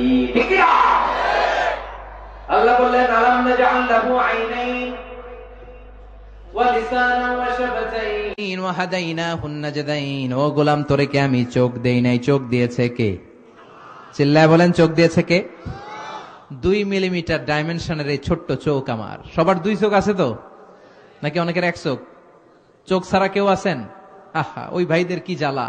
এটা আপনি বুঝবেন না, আমি বুঝবো না। যারা আল্লাহ দেয় নাই, পরীক্ষা নিচ্ছে, সে জানে। নাবচালিহি, চোখ না দিও আমি পরীক্ষা করি। তিনি কে?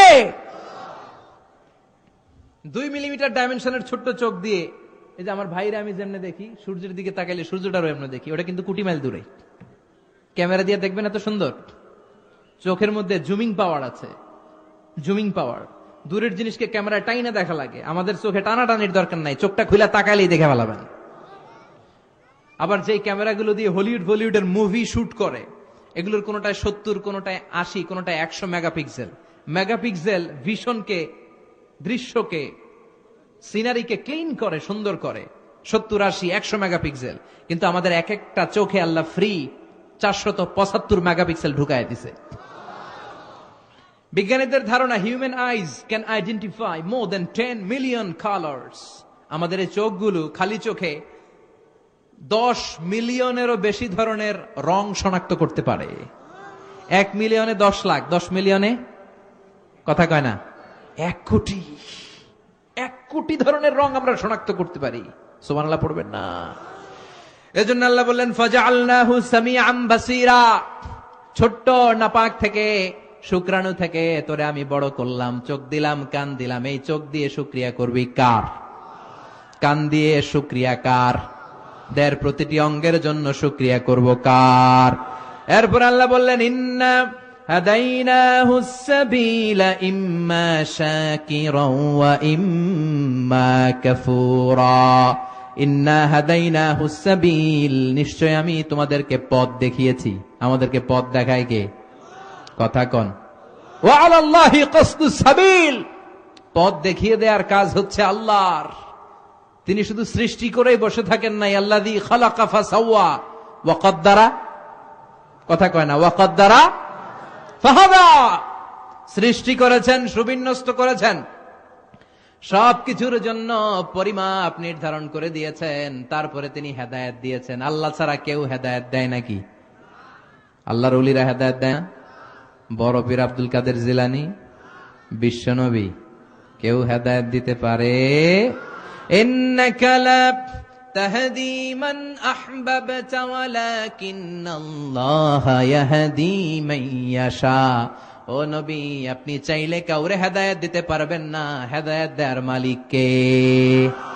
আল্লাহ দেয়। বিশ্বনবী যদি হেদায়েত দিতে পারতেন তাহলে তো চাচারই হেদায়েত করতেন। চাচার নাম আবু তালেব, হেদায়েত দিতে পারছেন? কথা কন। এন্তেকালের আগে অনেক বললেন, চাচা একবার পড়েন না আশহাদু আল্লা ইলাহা ইল্লাল্লাহ ওয়া আন্না মুহাম্মাদুর রাসূলুল্লাহ। চাচা কয় না, আলা মিল্লাতি আব্দুল মুত্তালিব। আব্দুল মুত্তালিবের শিরকি ধর্মের উপর আমি আমার শেষ নিঃশ্বাস ত্যাগ করলাম। বাঁচাইতে পারে নাই। পৃথিবীতে অনেক বাবা ছিল নবী, ছেলেরা হেদায়েত করতে পারে নাই। ছেলে ছিল নবী, বাবারে হেদায়েত করতে পারে নাই। স্বামী ছিল নবী, স্ত্রীকে হেদায়েত করতে পারে নাই। স্ত্রী ছিল আল্লাহর প্রিয় বান্দি, স্বামীরে হেদায়েত করতে পারে নাই। সাইয়েদনা ইব্রাহিম আল্লাহর নবী, বাবার হেদায়েত হয় নাই।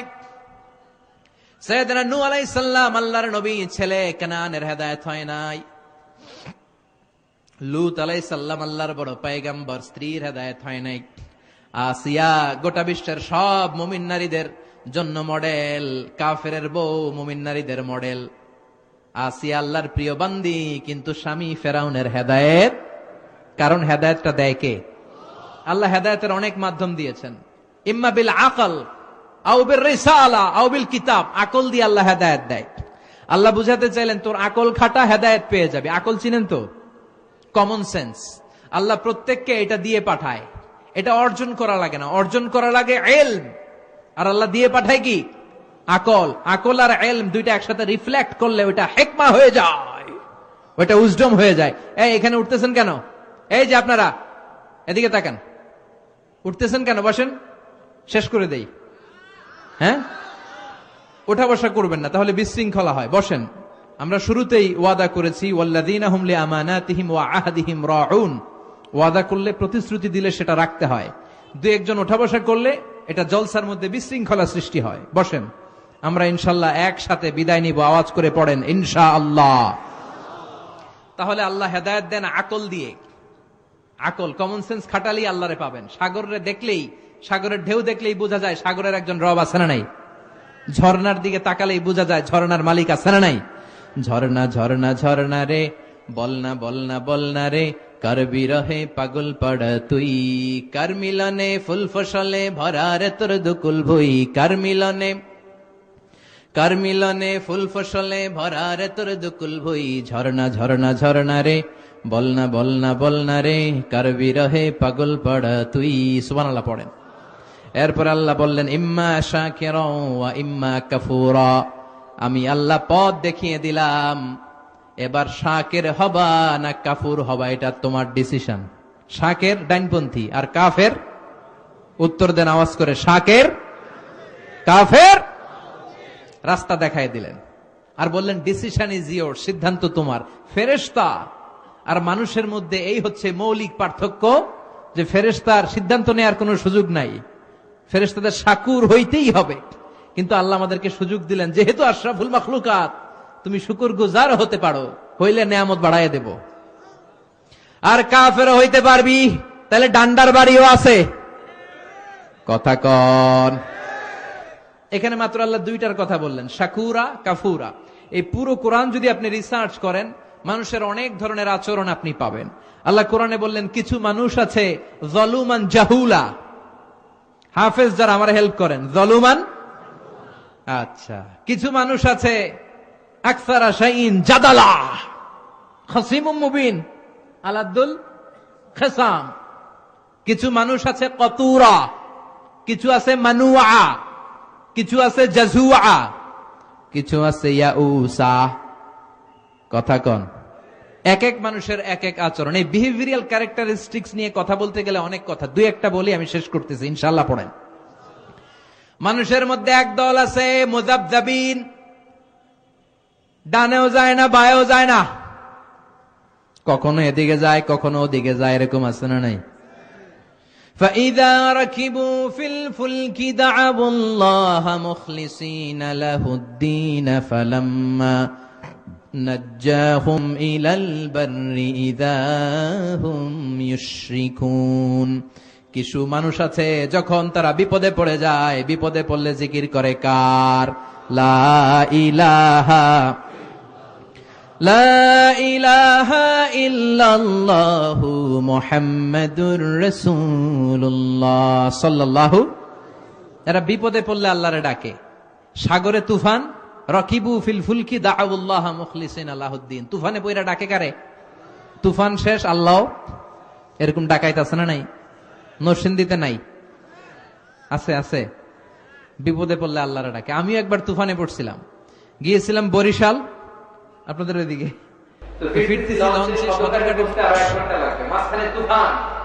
তুফান শুরু, লঞ্চের জিকিরও শুরু। তুফান শেষ, হিন্দি সিনেমাও শুরু।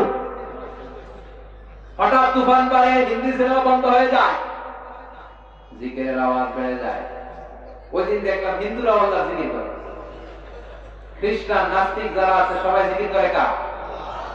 মাঝে মাঝে লঞ্চটা কেঁপে ওঠে, সবাই কয় বাঁচাও। আমি কই কে বাঁচাইবো? ওকে হুজুর আমনে বাঁচান।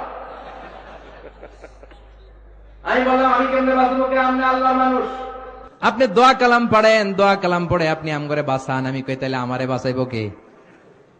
আহা, বিপদে পড়লে আল্লাহরে ভুলে যায়। তো আল্লাহ এই ক্যারেক্টারিস্টিক্স, এই অ্যাটিটিউডকে আল্লাহ নাম দিছে মুজাবজাবিন। বলেন কি নাম? লা ইলাহা উলা ওয়ালা ইলা। এরকম কি আমরা হব? নাকি আমাদের রাস্তা ইহদিনাস সিরাতাল, আমরা কি 2-3 রাস্তায় যাব? রাস্তা কয়টা? চিল্লায় বলো, রাস্তা কয়টা? এদের রাস্তা অনেকগুলা, একবার ডানে যায় একবার বায়ে যায়। এরা নেহি এদার নেহি ওদার, দারমিয়ান মে সাদার বাদার। এরা উপরে ফিটফাট, ভিতরে হ্যাঁ। সদরঘাট চিনেন? গেছিলেন কখনো? এরা দুমুখ সাপ, দুমুখ, টু ফেসড পার্সোনালিটি, দুই চেহারা। আরবিতে এদেরকে বলে, খেয়াল রাখবেন, ইউযহিরু খিলাফামা ইউবতিন। আরবিতে কি বলে? ইউযহিরু খিলাফামা ইউবতিন। ভিতরে যেটা বাইরে আরেকটা, মানে ভিতরে এক বাইরে আরেক, তার নাম মুনাফিক। চিল্লায় বলেন, ভিতরে এক বাইরে আরেক, তার নাম মুনাফিক। এরা যখন যেদিকে বৃষ্টি দেখে ওইদিকে ছাতা ধরে, যখন যে ক্ষমতায় ওরা তেল মারে। আছে না নাই? এদের স্বভাব অনেকটা মাছির মতো। মুমিন হচ্ছে মৌমাছি আর মুনাফিক হচ্ছে মাছি। মৌমাছি শুধু সুঘ্রাণওয়ালা ফুলের উপরে যেয়ে বসে, কিন্তু মৌমাছি ফুলের উপরে বসে, মিষ্টির দোকানের মিষ্টির উপরে বসে, আবার টয়লেটের দরজা খোলা থাকলে পায়খানার মাঝখানে যেয়েও বসে। আছে না নাই? আমরা কি এরকম হব? কথা বলেন। আমরা মুমিন হব না মুনাফিক? আমাদের ভিতরে যা বাইরেও তা, ঠিক কিনা?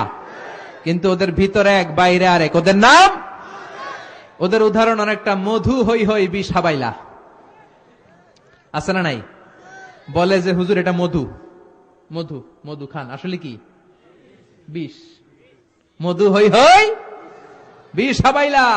এর একবার কয় আলেমগুলোকে থাকি তাইলে দোয়া পাওয়া যায়, আরেকবার কয় না শাহবাগে যায় ভাষণ দেয় তাইলে গরম বিরিয়ানি পাওয়া যায়। এরা মুজাবজাবিন। এদের সাথে মুমিনের কোন সম্পর্ক। আমরা এত রাস্তায় যাব না, আমরা এক রাস্তায় চলবো, এটার নাম ইহদিনাস সিরাতাল। এরপর আল্লাহ বললেন, গোলাম, কিছু মানুষ আছে খালি তাড়াহুড়ো করে। খুলিকাল ইনসান আজুলা, খুলিকাল ইনসানু হালুআ, ইযা মাসসাহু শাররু জাযুআ, ইযা মাসসাহুল খায়রু মানুআ। আবার আল্লাহ বললেন, মানুষকে দ্রুত প্রবণ করে তৈরি করা হয়েছে। মানুষ সব নগদ নগদ চায়। নগদ যা পাও হাত পেতে নাও, বাকির খাতায় শূন্য থাক, দূরের বাদ্য লাভ কি শুনে মাঝখানে যে বেজায় ফাঁক। উমর খৈয়ামের কবিতা। খালি নগদ আর তাড়াহুড়ো করে। আচ্ছানি মিনাল্লাহ ওয়াল উজলাতু মিনাশ শাইতান। বিশ্বনবী বলেছেন, তাড়াহুড়ো করা এটা শয়তানের স্বভাব, আর ধীরস্থির ভাবে কাজ করা এটা আল্লাহর রহমত। সুবহানাল্লাহ কোন। এমনকি বিশ্বনবী সালাতে তাড়াহুড়ো করে যে জামাত ধরতে নিষেধ করেছেন, জানেন? ইযা উকিমাতিস সালাতু ফালা তা'তুহা তাসআউন ওয়া আতুহা তামশুন আলাইকুম বিস-সাকিনা ফামা আদরাকতুম ফাসাল্লু ওয়া মা ফাতাকুম ফাতিমু। যখন জামাত শুরু হয়, রুকু ধরার জন্য দৌড় দিবা না, ধীরস্থির ভাবে যাও। যে যা পাবে পড়ো, যেটা ছুটে যাবে একা একা পড়ো। কবুল করার মালিক কে? আল্লাহ। কিন্তু আমাদের অনেকের এই স্বভাব আছে, রুকু ধরার জন্য দেয় দৌড়। অনেকে ওযুখানায় ওযু করে, আর ইমাম সাহেব কেরাত করেছে জাহরি কেরাত মাগরিবে, ওয়াদ-দুহা ওয়াল লাইলি ইযা সাজা। ওযুখানা সবার এটা মুখস্থ। তো এত দ্রুত ওযু করে সবার চিন্তা রুকু তো চলে যেতেছে। তো কোন রকম ওযু করে রাকাত ধরার জন্য দৌড়, আর মসজিদে ছিল টাইলসের মসজিদ, উল্টায়া পড়ছে, লুঙ্গি একদিকে মুসল্লি আরেকদিকে। এরকম আছে না নাই? খবরদার, ধীরস্থির ভাবে যান।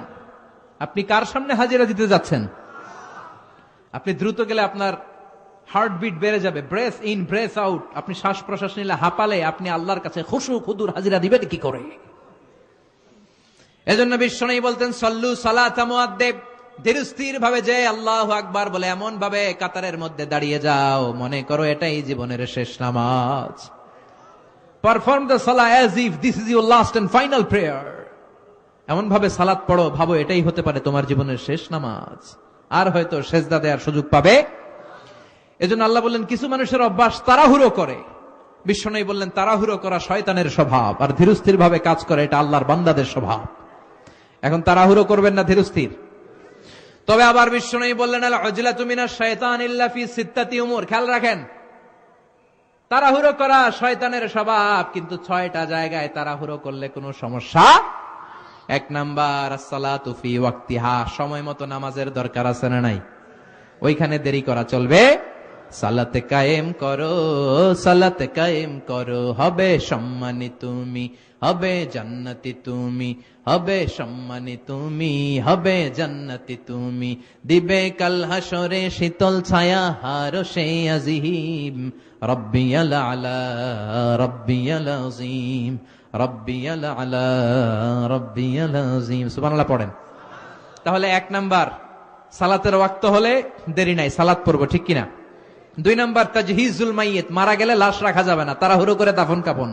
3 নাম্বার, তাজওয়িজুল বেকের, মেয়ে ছেলে প্রাপ্ত বয়স্কা হয়েছে, বিয়ে দিয়ে দেন। অনেকে দেয় না, আছে না নাই?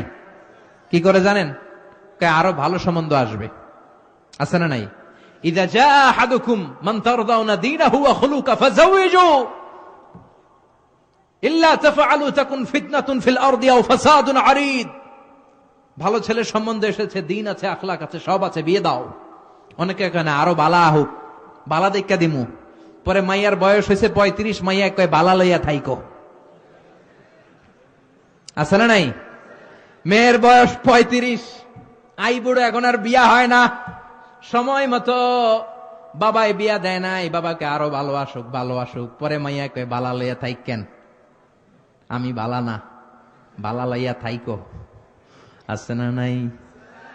তাহলে সালাতের ওয়াক্ত হলে এটাতে দেরি করা যাবে না। মরে গেলে দাফন কাফন দেরি করা যাবে না। ছেলে মেয়ে প্রাপ্তবয়স্ক দেরি করা যাবে না, বিয়ে দিয়ে দেন। কাদাউদ্দাইন, ঋণ আছে, টাকা আসছে, ঋণ দিয়ে দেন, দেরি করবেন না। আর তাওবাতু মিনাজ যুনুব, 5 নাম্বার, তওবা, পাপ করার সাথে সাথে কোনো দেরি নাই, মুহূর্তের মধ্যে তওবা করার দরকার আছে না নাই? 6 নম্বরে, তাআমুদ দুয়ুফ, ঘরে মেহমান এসেছে। মান কানা ইউমিন বিল্লাহি ওয়াল ইয়াউমিল আখিরি ফালইউকরিম দাইফা। আল্লাহ বিশ্বাস আর আখিরাতে বিশ্বাস থাকলে মেহমানকে সম্মান করো। মেহমান আসলেই আপ্যায়নের দরকার আছে না নাই? এখানে দেরি করা যাবে? এগুলোতে দেরি করা ঠিক না। কার কথা? তাহলে বাকি সব কাজে আমরা ধীরস্থির ভাবে করবো, রাজি আছেন তো? আবার আল্লাহ বললেন, কিছু মানুষ আছে ভুলে যায়। কি করে? খাইছে, কয় খাই নাই, আসলে কি ভুলে গেছে। ওয়ালাকাদ আহিদনা ইলা আদামা মিন ক্বাবলু ফানাসিয়া ওয়া লাম নাজিদ লাহু আজমা।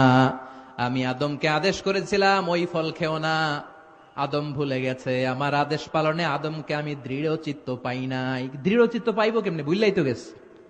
ও মিয়া, বুঝলা গেলে কোনো কথা আছে? নাসিয়া আদম ফানাসিয়া বানু। আদম আলাইহিস সালামের বয়স ছিল 1000 বছর। কয় বছর? জোরে কোন, আরো জোরে, সবাই মিলে 1000 বছর। এই সব মানুষগুলো রুহু আল্লাহ আনলেন। আদম, দেখো তোমার এগুলো বংশ হবে, বানি আদম হবে। সেদিন আদম বললেন, আল্লাহ ওই রুহুটা কার? ইবনুকা দাউদ, তোমার ছেলে দাউদের রুহু। আল্লাহ বয়স কত? তোমার ছেলে দাউদ দুনিয়াতে বাসবে আর 52 সানা, 40 বছর। আল্লাহ আমি বাসুম কয় বছর? তুমি বাসবা।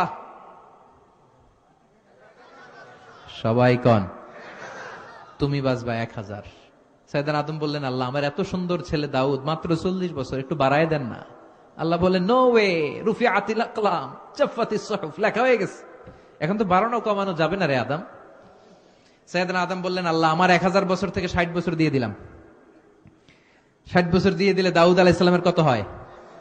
মাশাআল্লাহ, ভালো গণিত জানেন তো আপনারা।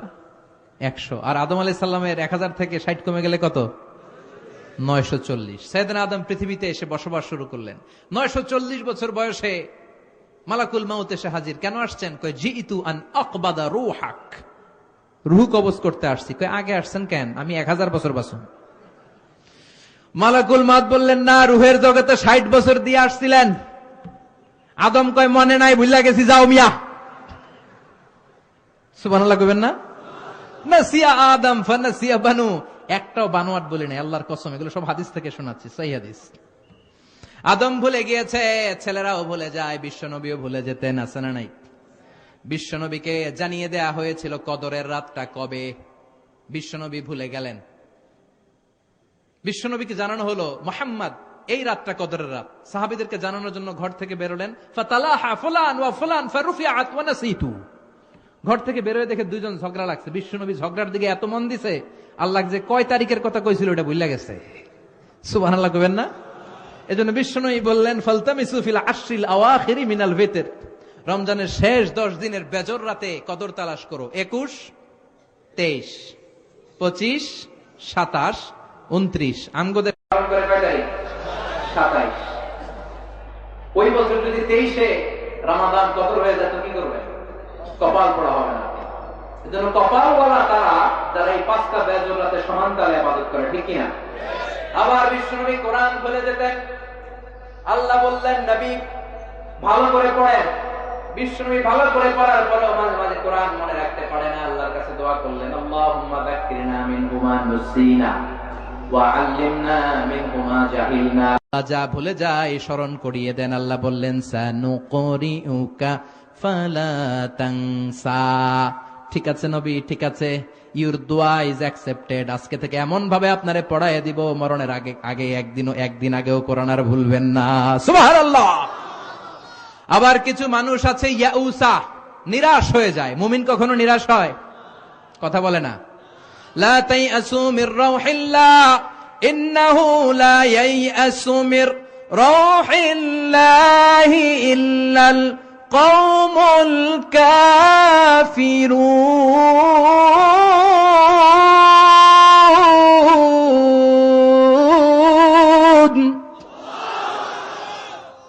মুমিন কখনো নিরাশ হয় না, মুমিন কখনো হোপলেস হয় না, মুমিন কখনো আশা হারায় না। মুমিন ভরসা রাখে একজনের উপর। চিল্লায় বলেন তিনি কে?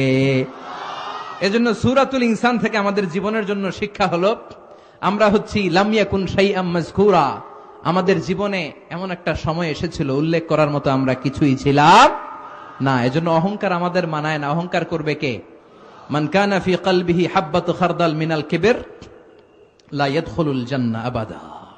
এক ফোঁটা অহংকার থাকলে সে জান্নাতে প্রবেশ করতে পারবে লা ওয়ালা তামশি ফিল আরদি মারাহা।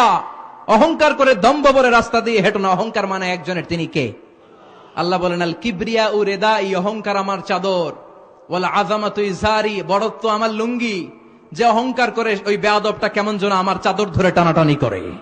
আর যে বেয়াদব আমার চাদর ধরে টানাটানি করে ওরে আমি জাহান্নামে দেব। আমি ভ্রুক্ষেপই করি না। চিল্লা এখন ঠিক কিনা? এজন্য মুমিন অহংকার করে না, মুমিন হয় বিনয়ী। মান তাওয়াদা তারাফা। আপনি বিনয়ী হলে আপনারে উঠাই দিবে কে?